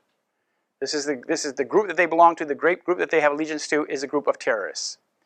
In 1974, a British journalist asked Mr. Begin, he said, "How does it feel in the light of all that's going on to be seen as the father of terrorism in the Middle East?" And Begin said, "In the Middle East?" He said, "In all the world." So he put on himself the mantle of being the father of terrorism in all the world. That's his words. Well, 9/11 was a false flag terror atrocity that was designed to instill fear and rage in the American population so that we would accept and we would get behind this war on terror. And I have to say, it succeeded very well. 17 years later, we are still involved in the war on terror. There is virtually no public resistance to it, and there's no political resistance to it. But starting the war on terror, the open-ended war on terror, was the primary reason for the false flag terror attacks of 9/11. 9/11 was a policy coup that brought us a global war on terror and a series of disastrous wars across the region. They call it the Long War. And the war on terror is a suitable title because the war on terror is the longest and most expensive foreign war in U.S. history. Yet there is no resistance to it. How can that be? How can the American people be so numb to American war fighting in a dozen countries across the Middle East? Well, the main reason is because it's out of sight, out of mind. Unless you have family involved in the war, you don't hear about it on TV, you don't hear about it on the radio, you don't read about it in the newspapers. Not like Vietnam. Vietnam, questions afterwards. Vietnam, we heard about, we saw pictures on Life magazine. Today we see nothing. Nothing. This is what Donald Trump said in April. He said, "We have spent $7 trillion, trillion with a T, $7 trillion in the Middle East. You know what we have for it? Nothing. Nothing." And he's absolutely right. As the author of The Art of the Deal, you would think that he would see that this is a very bad deal and rectify it as soon as possible. The war on terror is all based, it's not just a name, it's authorization, it's a title, it's authorization and funding. And it was passed 2 days after 9/11, 3 days after 9/11, by the authorization to use military force, which basically gave the president the authority to wage war against anybody he thought was behind 9/11. So, these are some of the places where the authorization to use military force has been invoked. Was Eritrea, was Somalia, were they involved in 9/11? Was Libya involved in 9/11? Of course, we heard about Afghanistan, but are all these countries involved in 9/11? No, of course they're not. But the authorization to use military force based on 9/11 crime has been abused, terribly abused. It opened up the Pandora's box for American open-ended war fighting across the Middle East, around the world actually. The fraudulent war on terror is based on the official myth of 9/11. They go hand in hand. The war on terror is a criminal fraud. We are spending about $400 million per person, per U.S. victim of terrorism per year. So for a cause of death, if you have cancer or influenza, you get pennies. This stack of bills would have to be 1,000 times higher to reflect the amount of money that's being spent per victim of terrorism. Terrorism is not a leading cause of death in this country. The war on terror is an Israeli stratagem pushed by Netanyahu since 1979 to trick the United States into waging war against Israel's enemies. The war on terror is based on the 9/11 lie, and unfortunately, Donald Trump has adopted that lie. He said in August of 2017, 9/11, the worst terrorist attack in our history, was planned and directed from Afghanistan because that country was ruled by a government that gave comfort and shelter to terrorists. And he said that as he increased military presence and effort in Afghanistan. Wesley Clark, who was running for president, this was the man who ran U.S. military forces in Europe during the Yugoslavia campaign. And he said, whether you're a Democrat or Republican, if you're an American, you ought to be concerned about the strategy of the United States in this region. What is our aim? What is our purpose? Why are we there? Why are Americans dying in this region? That is the issue. He said, what happened on 9/11 is that we didn't have a strategy, we didn't have bipartisan agreement, we didn't have American understanding of it. And we had instead a policy coup in this country. A coup, a policy coup. Some hard-nosed people took over the direction of American policy, and they never bothered to inform the rest of us. He should know. Who's he talking about? He's talking about the Zionist neocons. These three people here, Paul Wolfowitz, Doug Zakheim, Douglas Feith, they're three of the Defense Policy Board members who crafted the policy for the Pentagon that was put into effect after 9/11. Here they are, a few months after 9/11, meeting with the Israeli Chief of Staff right here, Shaul Mofaz. He's the highest military person in Israel. And they're discussing what will America be doing. Well, Wesley Clark heard about the memo. He got the memo 10 days after 9/11. He said, I went through the Pentagon and I saw Rumsfeld and Wolfowitz. One of the generals called me in and said, sir, we've made the decision we're going to war with Iraq. He said, we're going to war with Iraq? Why? I don't know, he said. I came back a few weeks later, and by that time we were bombing Afghanistan. I said, are we still going to war with Iraq? He said, oh, sir, it's much worse than that. We're going to take out 7 countries in 5 years, starting with Iraq, then Syria, Lebanon, Libya, Somalia, Sudan, and finishing off with Iran. And as you can see from this shopping list of this agenda, all of those countries have been done with the exception of Iran. Now, what's going on here is that an Israeli plan known as the Yinon Plan, which was articulated in 1982, is being put into effect so that countries are being balkanized. That is, they're being broken up into ethnic statelets. You're causing friction between the various ethnic groups, breaking them up into ethnic statelets. That's the name of the game in Syria. That's what they did in Iraq. That's what's happened in Libya, etc. This is the Israeli plan to dominate the Middle East by breaking up the large Arab states and breaking up their armies and breaking the countries into pieces like Yugoslavia. There will be no competition for Israel, and Israel will have hegemony over in the entire region. Here's Hillary Clinton. Some people point out that her emblem here is very reminiscent of 9/11. But in 2012, Secretary of State Clinton wrote that the best way to help Israel vis-a-vis Iran's nuclear ambitions is to use force in Syria to overthrow the government. This email proves that the Obama administration and Hillary Clinton sought to overthrow the government of Syria, elected government of Syria, to save Israel, to serve Israel. So that will, if you understand that, you will understand why we are doing what we're doing in Iran today, or in Syria today. I just read an article yesterday that says that the United States presence will continue in Syria beyond the end of the year because the mission has changed. The mission now is to kick Iran out of Syria. So American forces are now in Syria to battle with Iran and push Iran back. Did we choose that? Has Congress chosen that? Has anybody spoken about that? Of course not. This photograph is from the Yarmouk Palestinian refugee camp in Damascus. And this is one of the ways that terrorism is used to destroy the lives of common people. The Palestinians are refugees since 1947-48 in Damascus. And what happened is that ISIS was infiltrated into this camp, ISIS, the terror group, and that brought about fire into the camp. You know, Syrian, Russian, American, whoever was fighting against ISIS in this place, and it destroyed the camp. This camp used to house 120,000 people. Today it houses 200. So these Palestinians were made a target, just like the people of Raqqa, Mosul, or any other place. ISIS is the target, and they put that target wherever they want, and then destroy everything around the target. So the question is, this is from Linda Hurd, a British expert on the Middle East. She says, is the United States waging Israel's wars? She said, there is one thing that we do know. Oded Yinon's 1982 Zionist plan for the Middle East is in large part taking shape. Is this coincidence? Was Yinon a psychic? Maybe.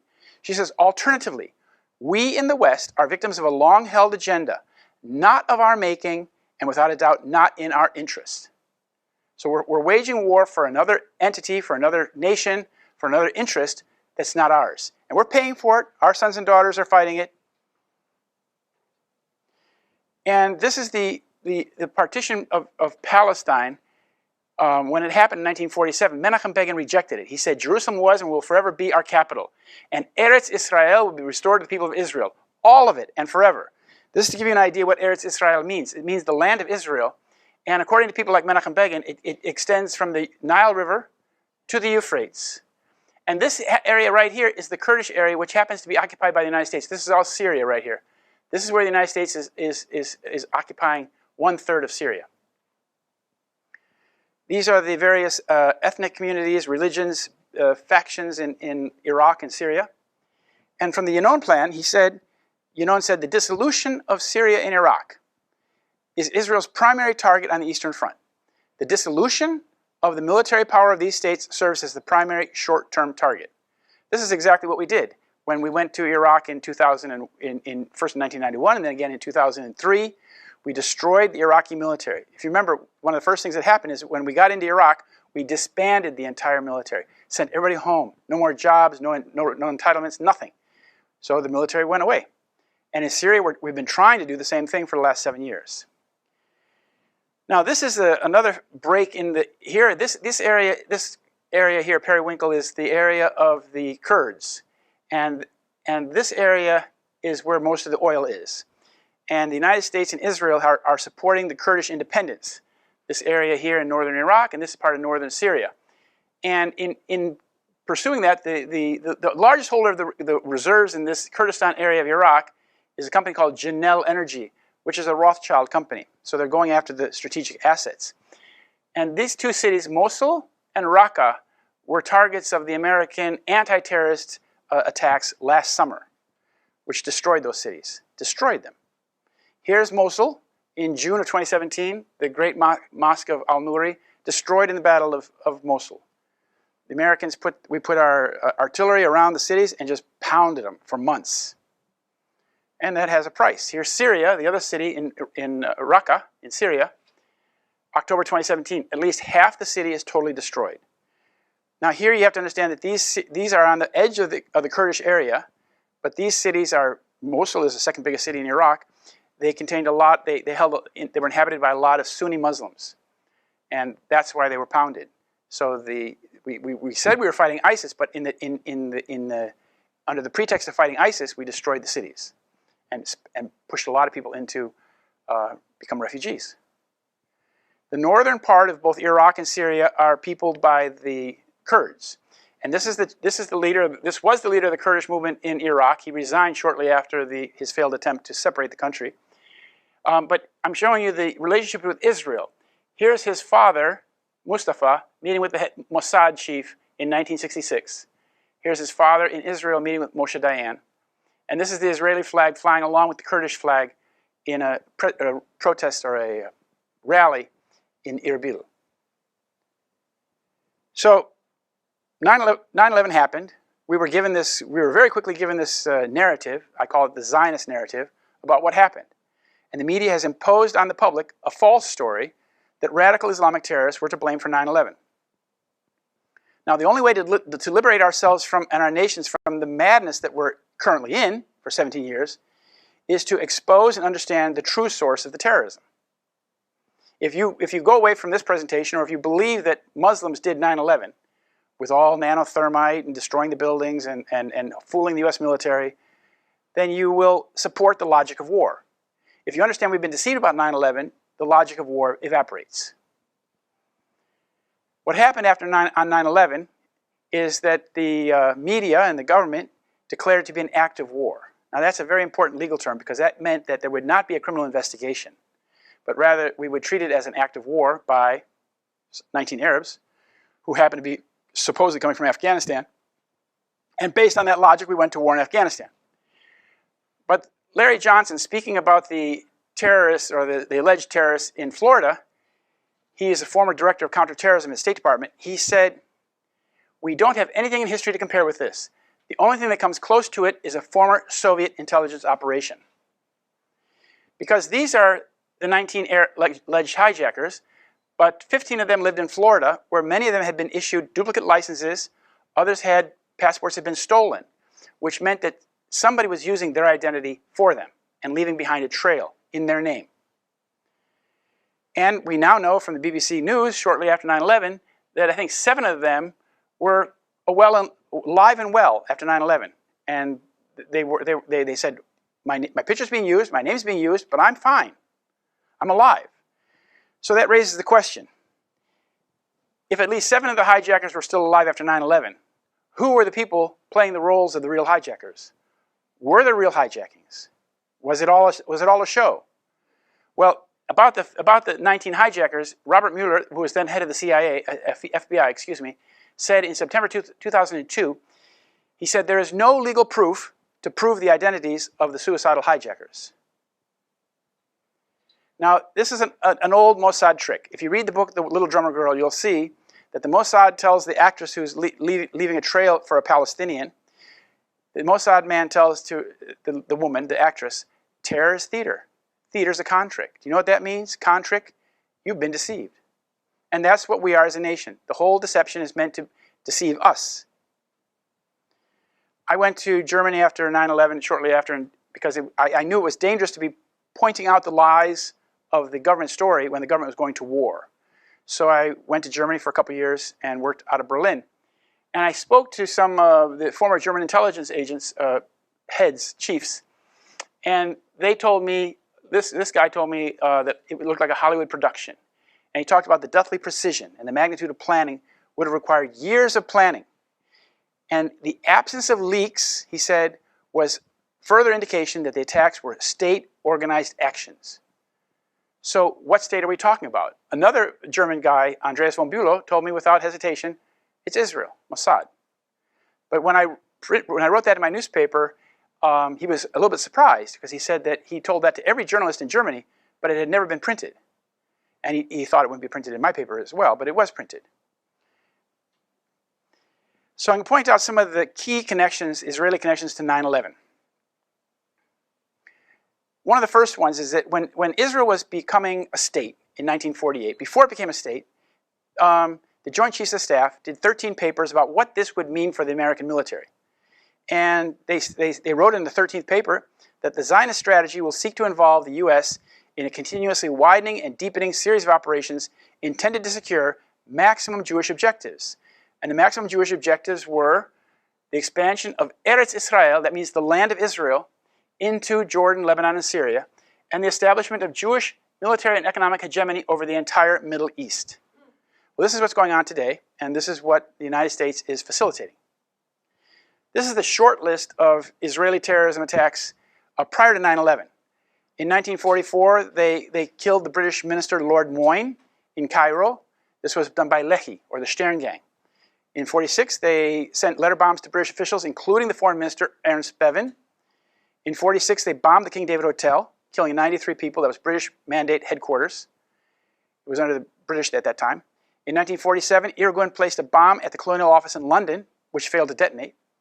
In 1947, Lehi sent letter bombs to the Truman White House. In 1948, Irgun and Haganah bombed the Semiramis Hotel, killing 26 people. And in 1948, Irgun and Lehi massacred the entire village of Deir Yassin. That's all before Israel even became a state. This is the bombing of the King David Hotel. That's Menachem Begin. This was the worst terrorist attack in Israeli-Palestinian history to this point. Then Irgun bombed the British embassy in Rome in October 1946. So they were global in their reach. They would go to London. They would go to Britain. They would go to Italy. They would even send bombs to America. They sent bombs to the Truman White House. And this is one of the bombers. This is Yitzhak Shamir. He was the head of Lehi. He was the head of the Stern Gang when they killed this man, the UN mediator Volker Bernadotte, in 1948. Now, when Menachem Begin came to the United States in 1948 in December, Albert Einstein penned a letter with 26 Jewish intellectuals about what Americans should know about the Israeli terrorists, the Jewish terrorists. He was talking about Menachem Begin's party at the time, and he said, the public avowals of Begin's party are no guide whatsoever to its actual character. Today they speak of freedom, democracy, and anti-imperialism, whereas until recently they openly preached the doctrine of the fascist state. It is in its actions that the terrorist party betrays its real character. From its past actions, we can judge what it may be expected to do in the future. Bingo. Now, if Americans had paid attention to what Einstein told them in 1948, we would not have had 9/11. Because the same people are involved. The very same party, ideology, and people. What happened is that these terrorists, these are the terrorists of Zionism. Begin, Shamir, Sharon. They came to power in 1977. I happened to live in Israel at the time, and this was a very sad day for labor people because they said, this is the day that the terrorists have taken power. They knew what they were talking about. Then the terrorists went to work right away. Begin invaded Lebanon in 78, and there was a Palestinian attack in Nahariya, and the response was, this man said, kill them all. And they set up a terrorist squad that operated in Lebanon for 4 years. And this is Chief of Staff Raphael Eitan, and he set up an organization called the Front for the Liberation of Lebanon from Foreigners, in which he used car bombs and truck bombs to destroy Palestinian and Syrian targets and to foment conflict between the various ethnic groups of Lebanon. It was very successful. He did it for 4 years. This was revealed in a recent book that came out this year, Rise and Kill First, by an Israeli author named Ronen Bergman. New York Times bestseller. But when they interviewed Ronen Bergman, the New York Times, and when they write about the book, they leave out that little bit of history. That Israel was using a terrorist squad. They would recruit people from the Sunni community, the Shiite community, Druze community, to drive the trucks, and then they would blow them up in places that they needed to blow them up. Because this is not discussed in the American media, because this shows that Israel is a state that has openly practiced terrorism. There's no question about it. Remember the years, 1979 to 1983. And they say that the aim was to cause chaos amongst the Palestinians and Syrians in Lebanon without leaving an Israeli fingerprint. To give them the feeling that they were constantly under attack and instill them with a sense of insecurity. This is exactly the same strategy that was applied to Iraq in the 1990s and since the war. Remember, car bombs going off every day between the communities, driving the people against each other. And this is exactly what they did to us after 9/11. The bombing in Bali, the bombing in Madrid, the bombing in London, 9/11. So that they went global then, and they wanted to put fear into the entire Western world, that we're all insecure. And that's exactly what the terrorism is all about.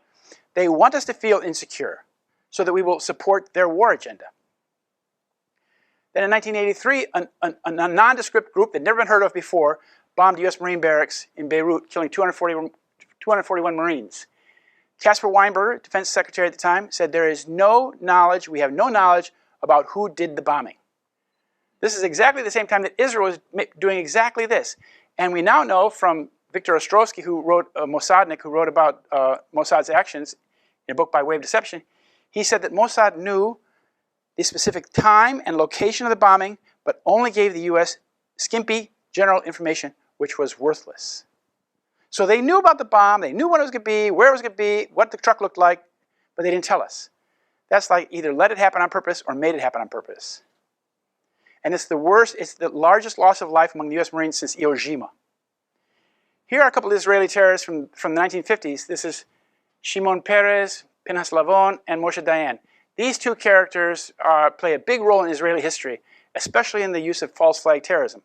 This photograph was taken a few months after they were busted for the Lavon affair in Egypt, when they put bombs, nitroglycerin bombs, in American libraries, and British libraries, and cinema theaters, and cultural institutions in Cairo, in an attempt to drive the British and the Americans away from Nasser, away from Egypt.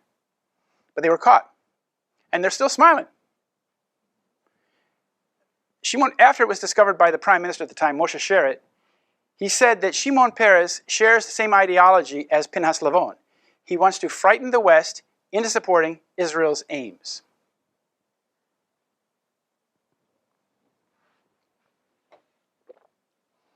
And this is exactly where we are today. The whole name of the game of the terrorism is to scare us into supporting Israel's aims, to drive us as a nation, as a people, as a military, right behind the Israel camp, so that we become the fighters of their wars for them because we are affected by the fear. In 1967, some people will say, oh, Israel would never do that. They're our ally. I would point them to read about the USS Liberty attack in 1967 during the Six-Day War, in which Israeli planes and boats bombed the USS Liberty, a spy ship, which was in international waters off the coast of Egypt, killing 34 Americans and wounding 171. 2/3 of the crew was destroyed, was murdered or injured. It's the most decorated ship in naval history, and it's the one subject of this war, the Six-Day War, that Americans know virtually nothing about, because it's suppressed. Because if Americans understood The pilots were asked by the ground control, identify the ship. The pilots called back, it's American, it's American. The order came from the ground control, sink the ship, no survivors. Now, if Americans understood that history, which has been revealed since 2006, they would realize that Israel is a state that will attack the United States when it suits their purposes. This is an attack in Libya in 1986, in which the United States was tricked. Israel tricked the United States into attacking Libya. They rented an apartment in Tripoli, then they broadcast radio transmissions to the apartment in Tripoli, which then went up into the satellite. The American signals intelligence picked up the information thinking that it was coming from Libya, and then went and attacked Libya. This was when they killed Gaddafi's daughter and all that back in 1986. So the war on terror, I'm going to talk a little bit about how the war on terror evolved. It's an Israeli stratagem, how it developed. In 1978 is when this all started to come into fruition. In 1978, Israeli intelligence agent Arnon Milchan made his first film called Medusa Touch, in which a Boeing 747 crashes into the Pan Am building. Here they are setting up for the film. This is the cover of the book. And here we have, the same year he made the film, here we have Arnon Milchan meeting with Israeli Defense Minister Ezer Weizman. So you can see he's at the very highest level of the Israeli military. They're making a movie predicting something that's going to happen in the future. Here he is. He's a big Hollywood producer, made JFK, Pretty Woman, Brazil, other films. He's said to be worth $5 billion, but the point is, if you read the book about Arnon Milchan, called Confidential, you'll see that he is the external banker who controls the slush funds that Mossad uses for external operations. That's where the money comes from. And he made this film in the year 2000. Well, his partner, his business partner, a man named Rupert Murdoch, who owns Fox News, Rupert Murdoch's company made this film in 2000, in which a Boeing passenger aircraft is flown into the World Trade Center. And this aired on TV. This plane in the movie was a half-an-hour film, worth watching. It's called The Lone Gunman, pilot episode. And in this movie, the plane is remotely hijacked with passengers on it. And the blame is put on the American military-industrial complex, looking for a new enemy. In 1979, this is 1 year later, the head of Israeli intelligence, this man, Issa Harel, predicted that the Arabs would attack the tallest building in New York City. He made that prediction to this man, Michael Evans, a Zionist, a Jewish Christian evangelist from Texas. And Harel predicted that the Arab terrorists would attack this tallest building in New York City. That was 22 years before 9/11. And you see the relationship here between Mr. Evans and Menachem Begin. The prediction went like this. You know, they were meeting, and Mr. Evans said, do you think that terrorism will come to America? And if so, where and why? Now, this is 1979. Harel said, I fear it will come to you in America. America has the power but not the will to fight terrorism, etc., etc. As to the where, Harel said, New York City is a symbol of freedom and capitalism. It's likely they will strike the Empire State Building, your tallest building, and symbol of your power. He pretended to be ignorant about the tallest building. And in 1979, this man, Bibi Netanyahu, came back from he had been working in Boston for a Rothschild company called Boston Consulting Group in Boston. He went back, this is his father, and they started something called the Netanyahu Institute, in which they began promoting the idea of terrorism being the scourge that the West has to fight. And they had a conference in 1979 called the Jerusalem Conference on International Terrorism. They blamed all the terrorism in the world on Russia, on the Soviet Union. And George Bush spoke on the third day at the final conference and spoke in support of this preemptive strikes against nations that are supporting terrorism. And Mr. Netanyahu went on to make a career promoting the war on terrorism. Terrorism, how the West can win, fighting terrorism, and calling for the United States to come to the Middle East to wage war against those terrorist entities that were plaguing Israel. Because the Netanyahu logic goes like this. He says that Israel is attacked because the Arabs are opposed to our Western identity, our Western values, our Western way of life. We're a Western nation, he says. And therefore, the West is the target. Therefore, it's incumbent on the West to come and fight the terrorists for us, because we're all the target. So what they did in 1983, in order to have a war on terror, you need to have a foe. So they created the foe. They created the foe in Pakistan using a guy named Gulbuddin Hekmatyar, who was a very anti-Western militia group. He had called Hezb Islami. And the CIA and the Saudis bankrolled the operation, and the Israelis trained and armed these people in Pakistan. It was done in 1983 through in 85. It began when this man, Ehud Barak, was the head of Israeli military intelligence. And they sent their men and weapons they had taken off the battlefield of Lebanon, took them to Pakistan, and trained these characters, people like Osama bin Laden, in the arts of terrorism, how to make a bicycle bomb and a car bomb, and how to fight urban battles against the Russians. This was meant to be, these jihadis were meant to fight against the Russians, the Red Army in Afghanistan. And in 1983, it was done with Charlie Wilson, this congressman from Texas. He's the one who led the whole thing. And he arranged with the Israelis to provide the weapons and the trainers in Pakistan. And this is him shaking hands with Gulbuddin Hekmatyar. But the question is, why would the United States and Britain, why would they be funding and training the most anti-Western of the Mujahideen? This man was rabidly anti-Western. Why would you do that? Because they were creating the boogeyman. They were creating the enemy for the next war on terror, which was Al-Qaeda. And it was done, this is the man, this is Zvi Rafia, the head of Israeli intelligence in Washington, D.C., and he was this man's handler, Charlie Wilson's handler. And this man, Zvi Rafia, used Charlie Wilson's office as if it were his own office. And this is the Hebrew-speaking double agent named Ali Mohammed, who was Osama bin Laden's first trainer. Now, he's supposedly Egyptian, but he speaks fluent Hebrew. Where did he learn the Hebrew? He's a double agent. So he was working with the Israelis, training Osama bin Laden, and creating this. And this guy, he set up the cell that bombed the U.S. embassies in Africa. He trained the men who were blamed for bombing the World Trade Center in 1993. And he trained the men who killed Rabbi Kahana in New York City. And then he was finally arrested and put in jail for bombing the embassies in Africa. He was put in a federal penitentiary in this country, from which he disappeared without a trace. And this is the Gulbuddin's gang. This is when they became Al-Qaeda in 1994. The Arabs became Al-Qaeda, and the Pashtun speakers became Taliban. Then Israeli Mossad got the contract for the World Trade Center in 1987, a security contract, anti-terrorism security contract. And it went to this man, Avraham Shalom Ben-Dor. He was the head of Shin Bet. He was involved in a murder in Palestine, in Israel, of a couple Palestinians, and he came to America and was the president of this company, Atwell Security, who got the contract for the World Trade Center. But when the Port Authority discovered, this is Zvi Malkin and Shalom Ben-Dor, when the Port Authority discovered that this man was using a fake name and he'd been convicted of murder in Israel, they tore up the contract. Had they not torn up the contract in 1987, 9/11 probably would have happened in the 1980s or early 1990s. But they were rejected by the Port Authority. They didn't go home to Israel. They didn't give up the plan. They went to work for a couple American Jews who did have inside in the Pentagon, Maurice Greenberg and Jules Kroll.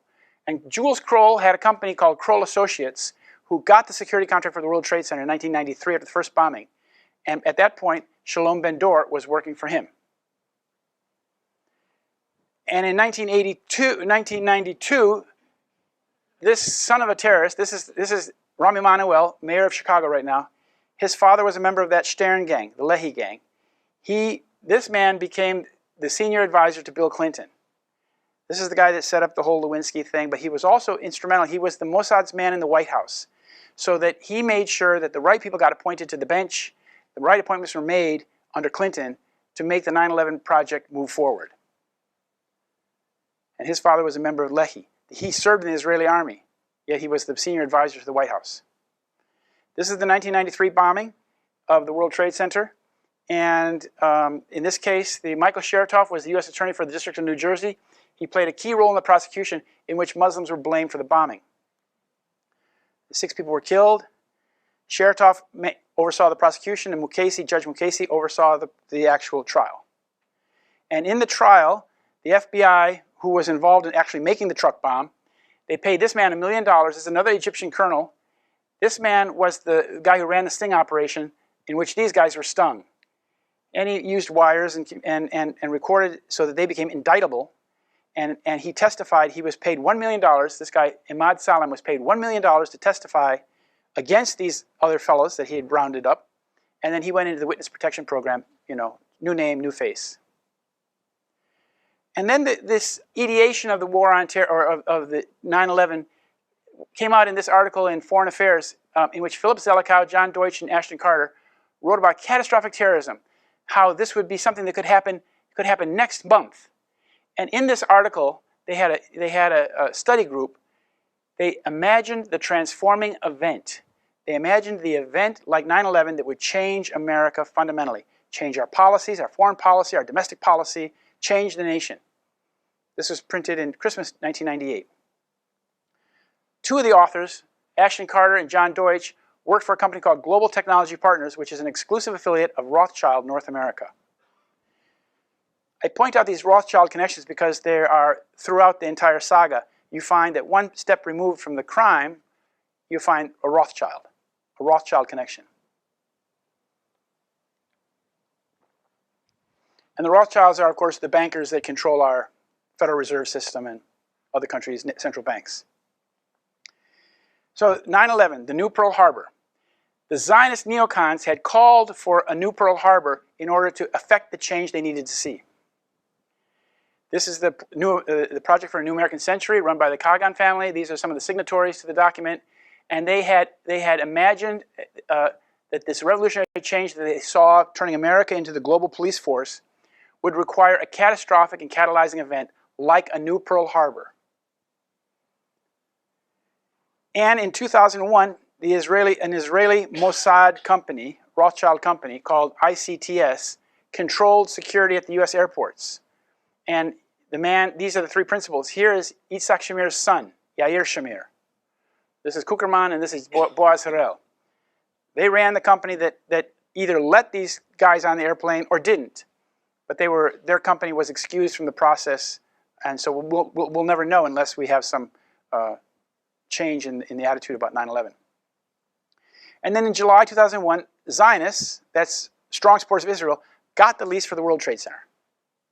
It became their property. And that was done through a man named Ron Lauder, the son of Estee Lauder. And in Israel, he works together with Major General Daniel Rothschild at Mossad University. He has a school there, and he runs the Institute for Policy and Strategy. This man was put in charge of privatizing New York property for Governor Pataki. He oversaw the privatization efforts of New York State, in which they decided to privatize the World Trade Center, because the World Trade Center was public property prior to 9/11. And then it went from the Port Authority, this man, Lou Eisenberg, he transferred, after negotiations, the property to this man, Larry Silverstein. But these men are connected through something called the UJA Federation of New York, which is a Zionist fundraising operation, where he's the national chairman and he is on the board of the planning board.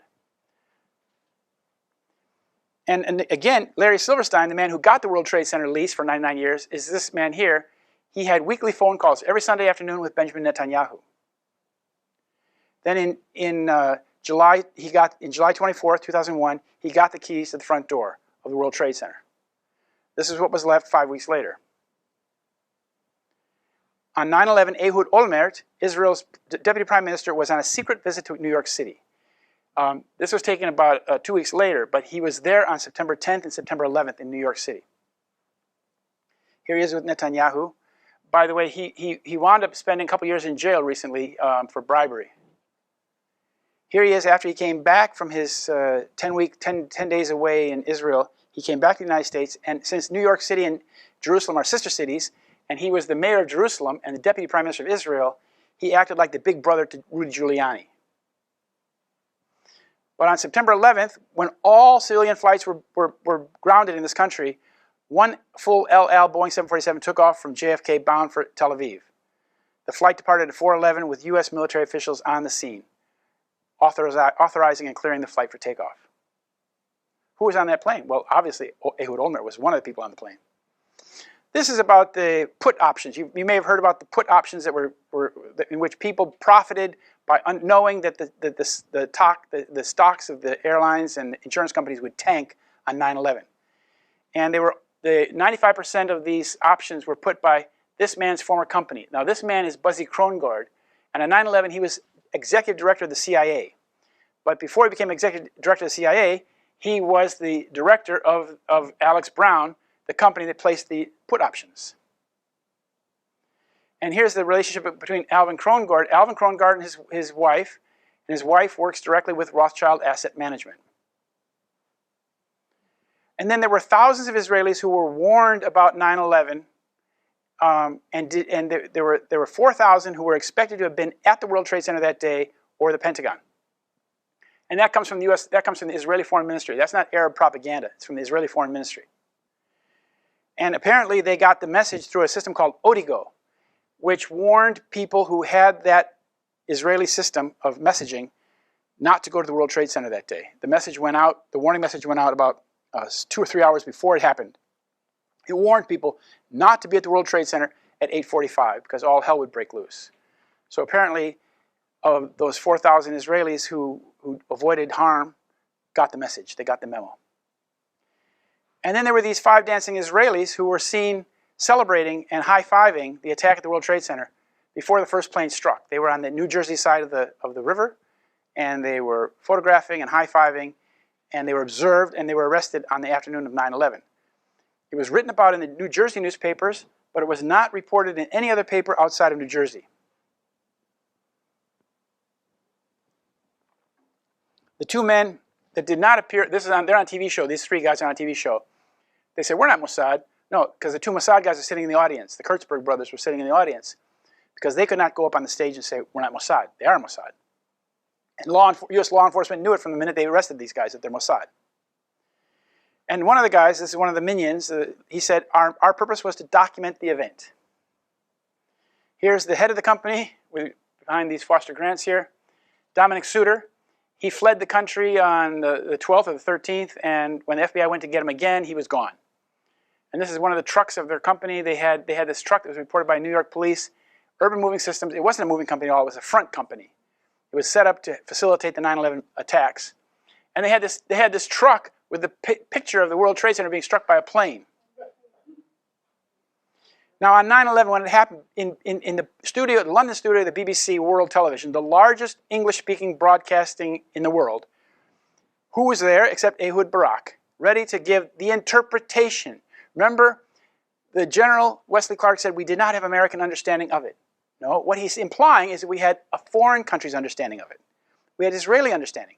The Israelis interpreted 9/11 for us. This man, the head of, former defense minister, chief of staff, he said, the world will never be the same from today on. We know who's behind this, Osama bin Laden, and we know where he is. He said, it's time to launch an operational, concrete war against terror. Full stop. And that's what we've been doing for the last 17 years. Following the Israeli diktat. Living our lives according to the Israeli interpretation of 9/11. That's what they've imposed on us. They've imposed a Zionist narrative to explain what happened on 9/11. Here's Bibi Netanyahu. And on 9/11, he praised the attacks because they had kickstarted his war on terror that he'd been pushing uphill for the last 20 years. He told the New York Times, he was asked, how will this affect American-Israeli relations? He said, it's very good, he said. When 30,000 people are expected to be in the pile, he said, it's very good. It will generate immediate sympathy. And the relationship between Netanyahu and Barak is that Barak was his commander in the Sayeret Matkal, a covert commando force of Israeli military intelligence. And Bibi Netanyahu spoke the next day, September 12th in Jerusalem. He said, we must build a coalition against terror today. It's time to take on the militant Islamic regimes with a great deal of strength. We should crush the terrorist infrastructure that threatens the entire free world. Yet if you look at the coalition that's put together in Syria or in Iraq, you will never find the Israeli flag. Because the Israelis are the ones who are running the operation, but keep their fingers out of it. But you see now in Syria, you see the Israelis are now bombing every day. They're attacking Syria on a daily basis. And they were the ones who actually got the Russian plane shot down. Their 4 fighters came over and were striking Syria, putting the slow-moving Russian reconnaissance plane in the middle. And it got shot. And he also said, Netanyahu said in 2001, he said, I know what America is. America is a thing you can move very easily. Move it in the right direction. That's what they're doing to us. They're pulling us around like an ox with a ring in its nose. And he said, we are benefiting. This is him speaking to an Israeli audience. He said, we are benefiting from one thing, and that is the attack on the Twin Towers, the Pentagon, and the American struggle in Iraq. He said that in 2008. And then there was an Israeli son of the Mossad who controlled the 9/11 investigation. This is the man, Michael Chertoff. He was put in charge of the investigation, which became a non-investigation, in which the evidence was destroyed. And for day-to-day decisions, Chertoff had the last word. Then he became Homeland Security Czar in 2005. In this position, he maintained his control of the evidence of 9/11. Controlling the evidence, destroying the evidence was the key aspect of his work. And the evidence was destroyed from the day one. This is some of the steel that was piled up, that was a big pile of steel. And they began right away carting this steel off to a couple Zionist junkyards where it was destroyed 24/7, cut into small pieces, mixed with other scrap, and sent to Asia for destruction. Because the steel would provide evidence of what really caused the towers to fall. And then the Zionists presided over the 9/11 lawsuits and litigation. This is the judge, Alvin K. Hellerstein. There was a fundamental conflict of interest, though. His son worked for a law firm in Israel that represented ICTS, the company that was overseeing security at the airports on 9/11, in Boston, in Newark, in Dulles. Here's the relationship. His son was working for a company that was the parent company of ICTS. And that same group of people, ICTS, was in the tort litigation that he oversaw for the families of 9/11. That's a primary family conflict of interest. And the Zionists also oversaw the settlements of the money. This man dished out the money for the first 2,900 families. His name is Kenneth Feinberg, very high-level Zionist. This is Sheila Birnbaum. She oversaw the war of attrition against the 96 families. There were 96 families who held out for a day in court. They never got it. One by one, they were settled out of court. And the Zionists control the 9/11 myth and the legacy. This is the ground zero. This is the World Trade Center Memorial. And they control the interpretation of the event. Was given to us by this 9/11 Commission report by this man, Philip Zelikow, who's an expert at creating public myths.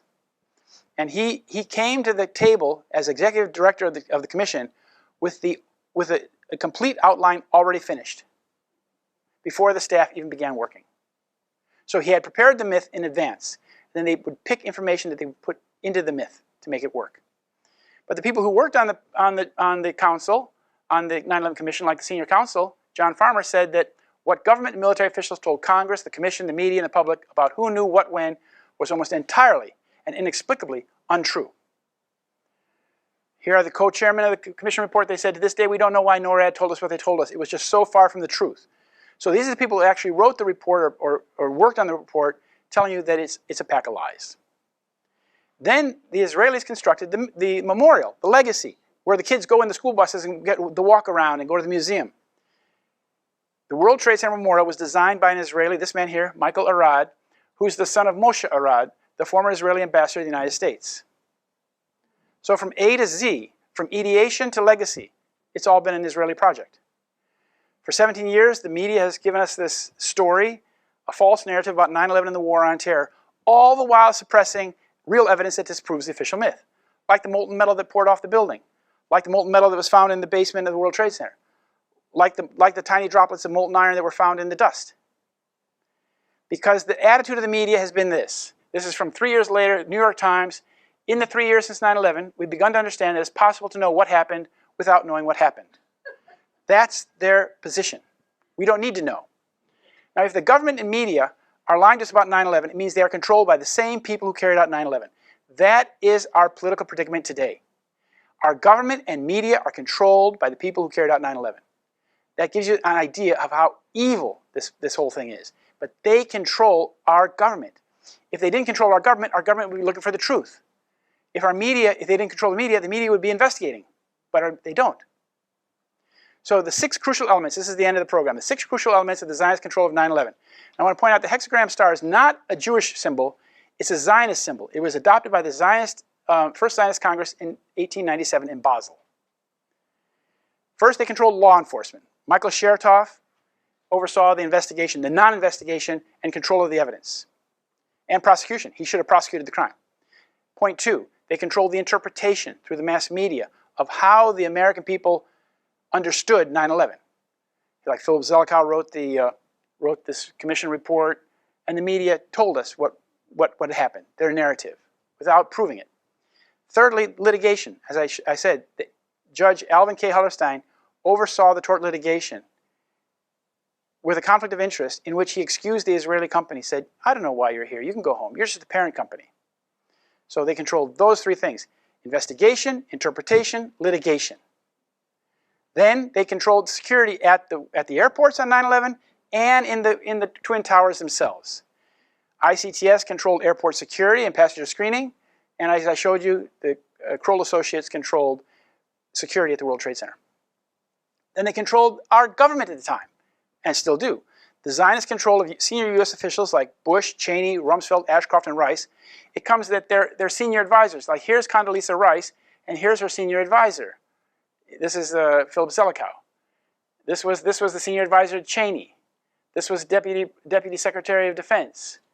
These are the people that ran the government response. And they controlled the military.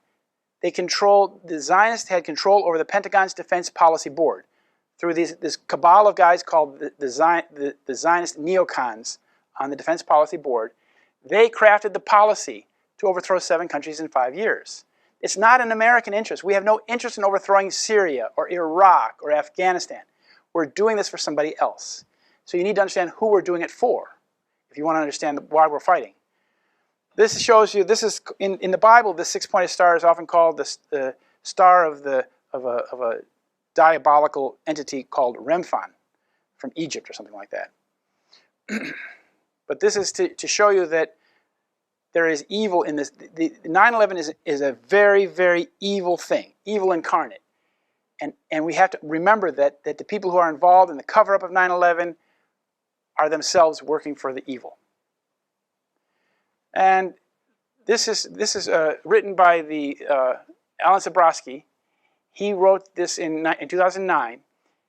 He said the evidential trail for 9/11 and the wars in Afghanistan and Iraq runs from PNAC, AIPAC, and their cohorts through the mostly Jewish neocons in the Bush administration and back to the Israeli government. None of the denials and political machinations can alter that essential reality. And he wrote the introduction to my little book about the war on terror as well. He was the former director of studies at the U.S. Army War College. And this is the end of this program. And I want to end with this note that the only way to defeat deception is to increase awareness of the truth. And that's the thing, is that our nation is deceived. Our leaders are deceived. Our media is deceived. And they continue this deception on the public. And the only way we can reverse that trend and rectify the situation is to become more aware and to increase awareness of the public about what's really going on. So with that, I want to say thank you very much. And if you have any questions, we can do that. Yeah, sir. I have questions and comments. First of all, I've watched you a couple times on the web. And personally, I'm very impressed. You're the first person to come up with a viable explanation as to how they brought the building down. With your, I've heard a lot of fairy tales on that. You have a question? You have a question? You have a question? Yeah. Have you ever read Rene Guénon? No. He said in the 1940s, he said that capital would push its way, and I'm paraphrasing, I haven't read it in a long time. He said capital will push its way throughout the world, he said, destroy one nation after another. But then he said, until we run into Islam, and he said they would bankrupt us. Mm-hmm. Now, I don't agree with him. Do you have a question? You have a question? Yeah, well, yeah, I was asking if you had read that. Yeah. And also, I do have it's another comment that I think what we have to do is stand back. I mean, we can look at Israel, but we can notice that capital, in other words, all the commercial interests and all the great expense and movement of capital that has happened in order to create Israel isn't objecting and isn't fighting back. There's this unanimous agreement that Israel will conduct these affairs. And the outside interests aren't doing battle with them. They're accepting it. But do you have a question? No, it isn't a question, it's a comment. Okay, Let me just finish. let's do questions, because we have very little Okay, time. you go ahead, but we should talk after. Okay, yeah, I don't yes. have a different way to look at it. Thank you. Question? So have you done any research on the role of Israel and AIPAC on the current internet censorship thing that's going on right now? No, I haven't done any research about it, but it's pretty clear that Israel is involved in it. That's been openly reported.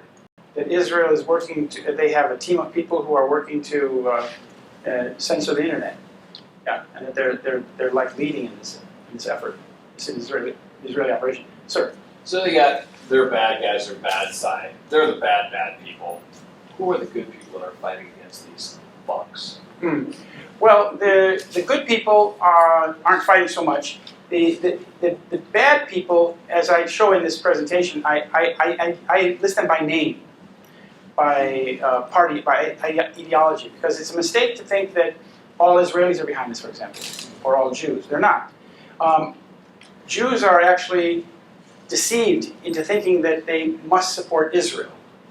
And so they're doubly trapped, because they're trapped as we are in the deception, the overall deception, but then they feel this pressure from their community to support Israel, although they may not want to support Israel.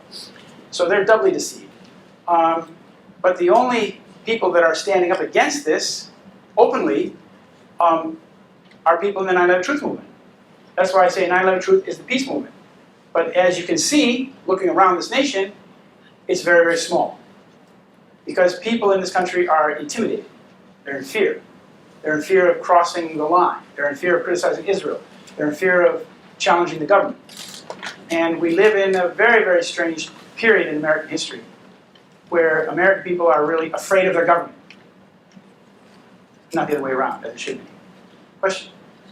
I do have a question, and it has to do with Trump, as far as it seems like he started out against them, and now it seems like every day we're pulling out of Syria, and then we end up bombing Syria. Right. What's going on? That's a very good question.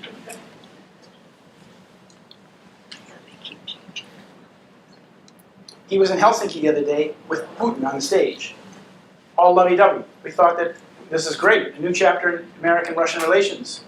Putin and Trump meeting, agreeing, speaking kindly to each other. And he came back to the United States and issued new sanctions on Russia. You know, and so I think what we're seeing is that Trump perhaps has good instincts. Like he said, his instinct was to pull out of Afghanistan. But then he said that in the White House, when you're in the White House, you realize that decisions are made a little bit differently. He was getting input from his advisors telling him that we have to continue the war in Afghanistan. So he's a man who's conflicted. He has his own instincts that he would like to pursue, but he's living in this information bubble where his advisors are the ones that advise him, and the television set apparently. So then he winds up doing things against his instincts. Now we hope, of course, that perhaps some of his good instincts will prevail. But as you see, you know, we're going into a very dangerous period now, I have to say, because the sanctions against Iran kick in November, sanctions against Russia kick in, the situation in Syria is not getting better, the United States is going to stay in Syria, so it's all shaping up to be a very bad fall, bad winter. Question, anybody? Anybody? Sir? Yes, I chatted a bit with Kevin Barrett, who's a Muslim and part of this 9/11 Truth movement, and I've always wondered a bigger picture about why is it that Israel, you know, wants the Oded Yinon plan. What's really, and why is Islam such a big enemy? And it dawned on me, because Kevin had said, in Islam, financial usury is essentially outlawed. So, if the world had financial usury outlawed, would we have the Rothschild family? Would we have that amazing? So what is your opinion on that? Well, it's right what you say, that there's the conflict over the lending of money at interest, usury, and there's also the fact that the Muslims at this point are sitting on top of a lot of the world's oil. So there's several motivations, and then there's this Zionist ideology of the Irgun and the people like Begin and Netanyahu, that Israel should expand to its biblical borders. So all of these things combined, you know, face Islamic resistance. We hear about the oil, but we never hear about banking. Right. Right, but that's Banking comes first, in my opinion. Right. Finances come first. It takes money to do these things, and so Right, especially when you make it out of thin air. exactly. Question. I have a question about the Christian Zionists. Yeah. Because they want to see Jesus come back. Yeah. When Israel has its original, or the Genome Plan is fulfilled. Mm-hmm. Yeah. But then their knowledge of what says in the Bible or wherever it's written is that at that point when Israel is in all that big district that they wanted to be originally, then Israel will be destroyed because they have to convert to Christianity. God's law. Huh? Yeah. Change God's law. So, I don't know. Yeah, well, that's the Christian Zionism is a big problem for us in this country because we have this, tens of millions of people who believe that serving Israel is God's commandment to Christians. And the Zionists play this crowd very well.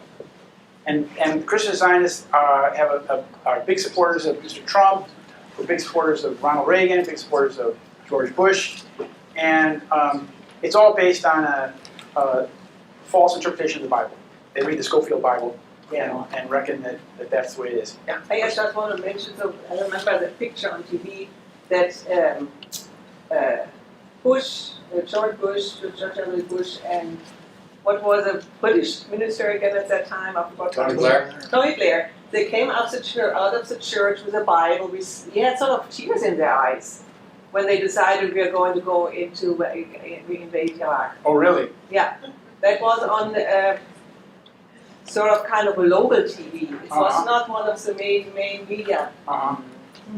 It's interesting that Tony Blair said that when he was one of the first people to meet George Bush when he was elected, and he said, he whispered in George Bush's ear, "We have to do Iraq."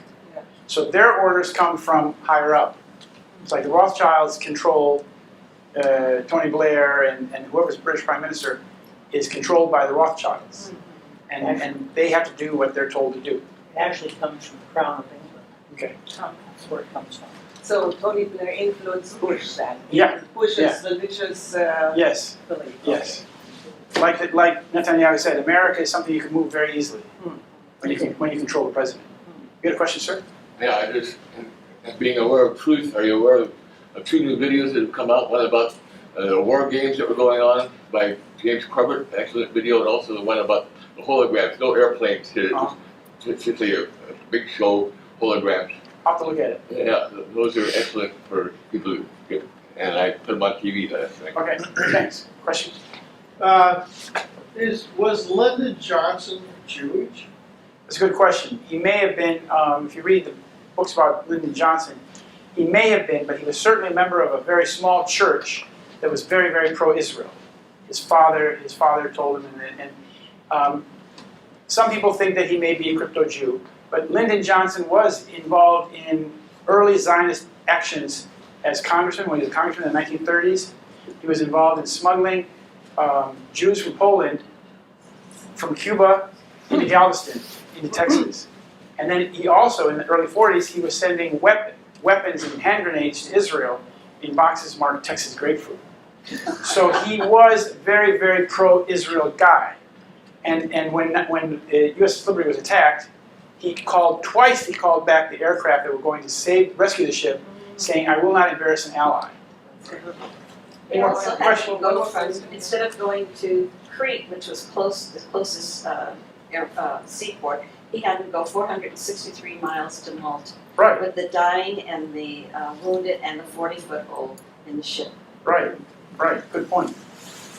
Question? So John F. Kennedy was the last one who understood the deception, and then everybody knows what happened to him. Is that the fear that our politicians have? Yeah, it seems like John F. Kennedy was the last great reformer, a president who sought to reform some of the problems in this country, with the Federal Reserve, with the money system, with the Israeli nuclear weapons programs, with everything, with the organized crime in this country. He and his brother were attacking organized crime in a big way. And organized crime in Chicago, the Jewish organized crime criminals, they're the ones who got LBJ on the ticket. So that they had Jake Arvey was, for example, instrumental in getting, so that in this way, they had their Trojan horse, so that if Kennedy didn't work out, they had the backup plan, and LBJ was the backup. Question? PTEC was a Saudi company. It was intimately involved in PTEC? PTEC. PTEC was not a Saudi company. PTEC was a Lebanese company, supposedly owned by a couple Lebanese guys, with some Saudi financing. Yes. So what's the connection between Israel and the Saudis and the Lebanese? Okay, that's a big question. She's talking about PTEC. PTEC was a company in Quincy, Massachusetts that made this enterprise software that was running on all the big computers, the networks in the US government and the military on 9/11.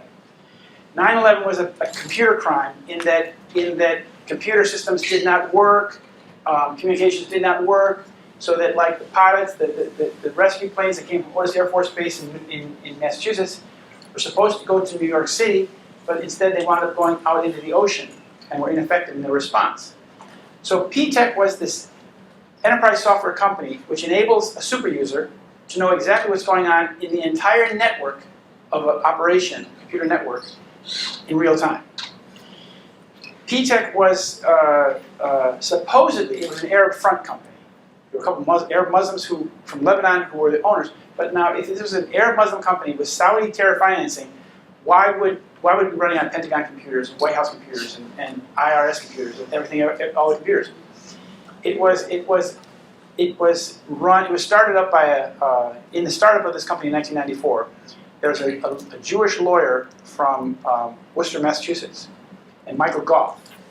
And Michael Goff was in charge of setting the company up, getting the software, marketing the company, getting it sold, and he also worked for an Israeli company called Guardian, which is a Mossad company. So you have to understand, in my book, Solving 9/11, and the other Solving 9/11 book as well, you have to read about the computer networks, because this is a very big subject. But cybersecurity for the Pentagon was in the hands of the Israelis. Amit Yoran was an Israeli guy who graduated from West Point, who became the cybersecurity czar for the entire Department of Defense. What was his name again? Amit Yoran, Y-O-R-A-N. And this is a guy who runs hacking operations. And you have to understand that Israel, the biggest part of the Israeli army, is a unit called Unit 8200, which does cyber hacking, which does hacking into computer systems, which does all this computer stuff. And what appears to have happened is that they used this Jewish lawyer who was working at PTEC to bring the software from Israel into the PTEC software. And that is what gave the Israelis super user access on 9/11. So the others were just fronts. The other eight. There's a lot of front companies. I described several of them in my book. In Florida and in Massachusetts, the one that's Urban Moving Systems, that was supposedly a moving company. Well, it was actually Israeli intelligence. The same thing with this PTEC. It was presented as a Muslim company from Lebanese Muslim guys. I called up the Muslim Lebanese guy and talked to him. He didn't want to talk very much because it's a front. It's a front. Now, when Israeli intelligence sets up a front company with a facade of Arabness and Muslimness, something's going on. But it's all a facade anyway. Even when you say Israeli, they're hiding. That's the facade for them. They're the Zionists. They're bad guys. They've been playing since Babylonian times. Yeah. The same thing, and they hide under whatever they are. So when we say Israeli, we're actually not really calling it what it is. I mean, they could be hiding behind a Christian front or a Arab front or whatever. They'll hide. They'll get in wherever they possibly can. Mm-hmm. Okay. Question, ma'am. Could you tell us what we can do besides writing to your congressman doesn't do any good? Yeah. I've protested on the streets down in downtown Seattle. It doesn't do anything. What on earth can we do as American citizens to save us from this next Holocaust war that's going to happen? That's a great question. I wish there were an easy answer to it. There isn't. The people I've been working on this operation now for 17 years. I can't believe so much time has gone by. I've been writing about this since 2001. I thought that the American people, when they, I started writing these articles back in 2001. They were printed in a weekly paper in Washington D.C. And did it change anything? No. It's like Netanyahu says it's very easy to turn America. But we don't seem to be able to turn it any which way. We seem to be stuck on this hijacked airplane, headed for the World Trade Center. And we can't change course. And how do we do it? This is, well, increase awareness of the truth. But that's hard. That's hard. Slowly, we're reaching a few more people, and people are becoming aware that we were lied to about 9/11 and that we've been lied to about the war on terror. But does it change anything? Are we able to arrest this movement? It doesn't seem like we can do anything. It gets more frightening as you get further into it. Exactly, but the thing is, what we cannot do, we cannot give up and think that our efforts are in vain. We have to continue our efforts the best we can to inform our fellow citizens of our dilemma, and as we reach more and more people, here you have 40 people or so, but people see this on the internet. People are waking up. A lot of people are afraid or unable to come to an event like this, but they support us. And it's a growing awareness, but what it has to turn into a movement. It has to turn into a movement in which there's a popular resistance to the war. I don't know what it's going to take because our media lies to us all the time. The media is owned by the Exactly. Well, it's owned by 6 corporations, and it makes the people complacent because they don't tell us about the war. They don't tell us about what's going on. May I say something? Well, let's see if anyone has any questions. Question in the back, sir. Do you think it would be effective to visit our local police departments with this information and packets like I've got here? Yeah. I mean, Brandon and I have started doing this. We're going to introduce it as a challenge, your local police department challenge, and we've been delivering packets of information and videos and literature, and trying to inform our leaders. I don't attend church, but maybe your church leader might want to. You think that might be effective to give this information to the community leaders? Yes. It's we need to inform everybody, the military, the law enforcement, everybody we can. But many people feel that they don't want to buck the trend. They don't want to go against the way that things are going. And we have to tell people that going along with a lie and allowing your nation to be enslaved to this lie is counterproductive and dangerous. It's harmful. We're harming ourselves by accepting this lie and going through these wars. We're spending all the money. Our country's being taken down into the gutter. Our morality, our prestige is all going down. We have to stop it. Good. You want to say something? I was going to say, people that have been around this long before any of us here have understood that first you have to educate, then you organize, then you act. And the problem we face is the confusion, disinformation, and the fact that the public, people do not spend time actually learning and understanding what they're looking at. You come to a meeting like this and you learn factoids, things. And I'm not saying they're not true. I'm amazed at how much you actually know. You've actually put a lot of work into this. But the trick to it is to understand it. To understand who's doing it, what the motives are. That's what I tried to explain. That's what I tried to explain. I know you're trying to explain. I know. I'm not belittling you. That's you do a good job. But first, the public has to make the effort, individually, to learn. Yeah, but we like getting back to her question. We don't have to get 99% of the public behind us. No, That's not going to happen. We just need to reach. We need to reach a critical mass of 10% of the population. 1% would be very good. Well, people with the wherewithal, but if we get 10% of the population to understand this, revolutions are not made. Big changes don't occur because you have 99% of the population. It's when you have enough people who can make things happen. That's right. There's a large part of the population that is not going to give a damn any which way. They simply want their creature comforts and. How did Phyllis Schlafly say it? She said that a tiny percentage make things happen. Yeah. A slightly larger number watch things happen. The vast multitude never knew what happened. There you go.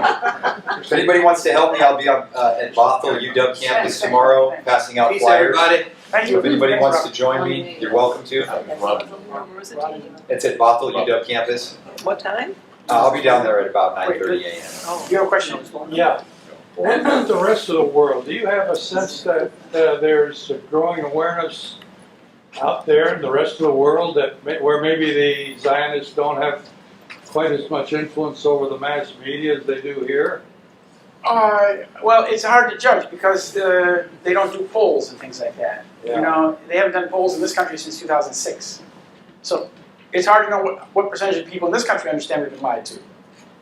But it's not just that they need to understand we've been lied to, but they need to understand what is the reality, what really happened. Because a lot of people think that Saudis did it, or that, you know, Illuminati did it, or Illuminati may have been involved. But I mean, it's like they believe all kinds of things. But understanding the actual, real-life, operational characters in the crime is essential. And there's a group called Lawyers for 9/11 Truth, I think, and they are pushing for a grand jury. That's one thing that's moving forward. They presented the request for a grand jury. A judge named Berman, or an attorney general named Berman in New York, has to respond to the request. Yeah, impanel a grand jury or refuse to impanel a grand jury. So there is some movement in that direction, but it's happening very slowly, far too slowly. Because the danger is that this country and other countries will be taken into war in Iran, against Iran, before we can get any resolution to this. And you see, they're getting everything they wanted. All the wars they wanted, they're getting. And we are simply like unable to find the brake pedal because we don't have that power. We're really, although this is a democratic state, we have very little power. It's very hard for us to have any effect. You had a question? I was just thinking all the other false flags, whether they're school shootings or bombings, or are they tied? Are they Israelis, or is that a whole other faction that's causing terror in our country? Well, that's a very good question. You know, she's asking about this terrorism. Is the terrorism all tied to the Israelis? Well, I can point out one thing in Europe. There were these trucks driving down in Nice, I think it was, down the sidewalk, killing people. And then there was an attack in Munich at a Burger King or McDonald's. And it turned out that the same German guy was in both places videotaping it, the attack as it happened. Right. And it turns out that he's married to an Israeli woman who is a senior person at Unit 8200. I think Einat Wilf. Yeah. And they happened to be in Nice, ready with the camera to photograph the truck going down the street. And they happened to be in Munich, outside McDonald's, photographing when the shooting happened. Well, that looks to me very much like that was an Israeli operation. So whether they're involved in all of them, I don't know. You know, they were happening for a while so frequently and so often that you hardly can remember which was the last one. The marathon bombing, there was a guy that had his leg blown off. He was in a wheelchair, and they showed up at the Paris bombing or whatever. Yeah, and the bombing carried out, same guy. The bombing, but he was an amputee, so it made it look like the bombing in Boston is very interesting. You know, we have videos of the Chernayev brothers, and Joker Chernayev was the younger brother, was wearing a white backpack, as white as my shirt. But the FBI agent who was running the operation the investigation said that on day 2, he said both bombs were in black nylon backpacks. Well, Joker Chernayev never had a black nylon backpack, so why is he even a suspect? And this is the guy they know, Chechen, I think. And this is the guy, Muslim. And this is the guy they found in the boat, remember? Yeah. And then they took him to a hospital, and an Israeli doctor operated on him and did something to his vocal cords, removed the vocal cords or something like that. And then they later, days later, they went to the boat and found he had written on the wall. He had written on the side of the wall what he had done. You know, it's just absurd. It's absurd. Were those men in khaki packs? The craft. They right. have the backpacks. Right. Do you know what the connect? Is there an Israeli connection? Well, the craft is a big military subcontractor. Yeah. So they're probably they're probably the guys who put the bombs out there. They had the heavy packs because the bombs were in pressure cookers or something. They were heavy. Joker Chernayev had a backpack just on one shoulder, very lightweight, looked like it had maybe a sack lunch in there or something. Not a pressure cooker, nothing like that. So you touched on something earlier about the grand juries. Yeah. I mean, that's how we get power back, is we get back in control of the court systems where we can prosecute these guys with citizens' grand juries. The only way we have to defend that is through, weapons. We have to have our own army And that's the reason for these school shootings and everything like that, is to take away everybody's guns and to scare everybody. And so. Well, part of it is, as I pointed out, what the Israelis are doing in Lebanon. They started in Lebanon. They practiced in Lebanon. They practiced in Palestine, in Israel. Remember, a few years ago, there were bombings going off all the time in Israel. So they practiced in Israel, and they practiced in Lebanon, and then they applied it in Iraq. Then they applied it on the big picture. They applied it to the whole nation, the whole world, the United States. So in order to keep people insecure and on their toes, you need to frequently throw another log on the fire. And that's what they're doing. That's what the terrorism is all about. It's meant to make us afraid and unable to think clearly, to react emotionally rather than with our mind. Wait, question? You have a question? I'd like to know if you're afraid, because I am afraid if I'm too outspoken or I'm very careful about what I say. I'm not for myself, but for my family. Aren't you afraid? Have you ever gotten any threats? Oh, well, yeah. I live in Sweden now because I was attacked by undercover police in Illinois, outside Chicago. I was prosecuted. I was charged with resisting their arrest. I didn't know who they were. They weren't police. They didn't have any identification. And they broke my arm, tasered me, and all this kind of stuff, and prosecuted me. And I fought it in Cook County Court, 4-day trial. Lost. It was a hung jury. The judge sent them back with special instructions. They came back with conviction on both misdemeanors. And so, yeah, I paid a huge price for this. I'm still alive though, and my family's paid a huge price. But if I had done nothing, I wouldn't be able to live with myself. Because I studied this stuff. I studied, Israeli Palestinian history at university. I paid a great deal of attention to Israeli crimes and Israeli treachery, And if I were to ignore the subject, I would be abandoning my country to the jackals. And you can't just do that. So I carry on, and this is a little mini trip. This is not a marathon tour. I'm only here. I'll be speaking on a radio show tomorrow. Jason Goodman, a Jewish guy in New York, he's gonna have me on. And it's you have to keep doing this as best you can because. If they go to war with Russia or Iran, it'll be something that you don't want to think about. It's the end of the world. It's not good. It's not good. And we're living in times when people who think about Armageddon, God, you just look at the map of Syria and what's going on there. You say, I really think that the threat of the Russian thing, the Iranian thing, is more to scare the crap out of people, like the Cold War. Right. They'll go in and destroy us before that even happens. Like they're sending all these refugees up into Europe. Right. If you're trying to get rid of a fire ant pile, you can throw poison at it, water at it, whatever, fire, whatever. They'll still be there. Right. But you take another fire ant hill pile and you take a shovel there and you dump it on that one, and vice versa. They'll kill each other, which is exactly what they're doing. They don't need nuclear war. They don't need anything like that. That's just to scare us. Right. They're doing a good job. But you have a question back there? Yeah, real quickly, in answer to your question, ma'am, about what we can do. One thing you can do very easily is get Robert David Steele's information about the police, about the 9/11 truth. And it's about 101 pages, and you can share it with people like I did. I did a little workshop on it last week. It was outstanding, and people really got energized. And you can share this with your groups. It's just 101 pages of different things. I don't have enough stuff to share. Any more questions? I would like to say one. Wait. Does anybody have any questions? I wanted to say one thing. I have a few of these books with me. I only have like 18 with me, but I have this little book. This book. I wrote this book in 2017. And wait. I wrote this book to inform the American people about what the war on terror is really all about. And I wrote it with the idea of Thomas Paine's Common Sense. Like it's meant to be a small, easily read book that you can share with other people. So if you'd like to support my efforts, you can get a copy of this book signed for $20. And I'll be up here afterwards and if you'd like that. And it's meant to be shared with people. It's meant to be spread around because it's one thing if you know, but you need to inform your neighbors and your family.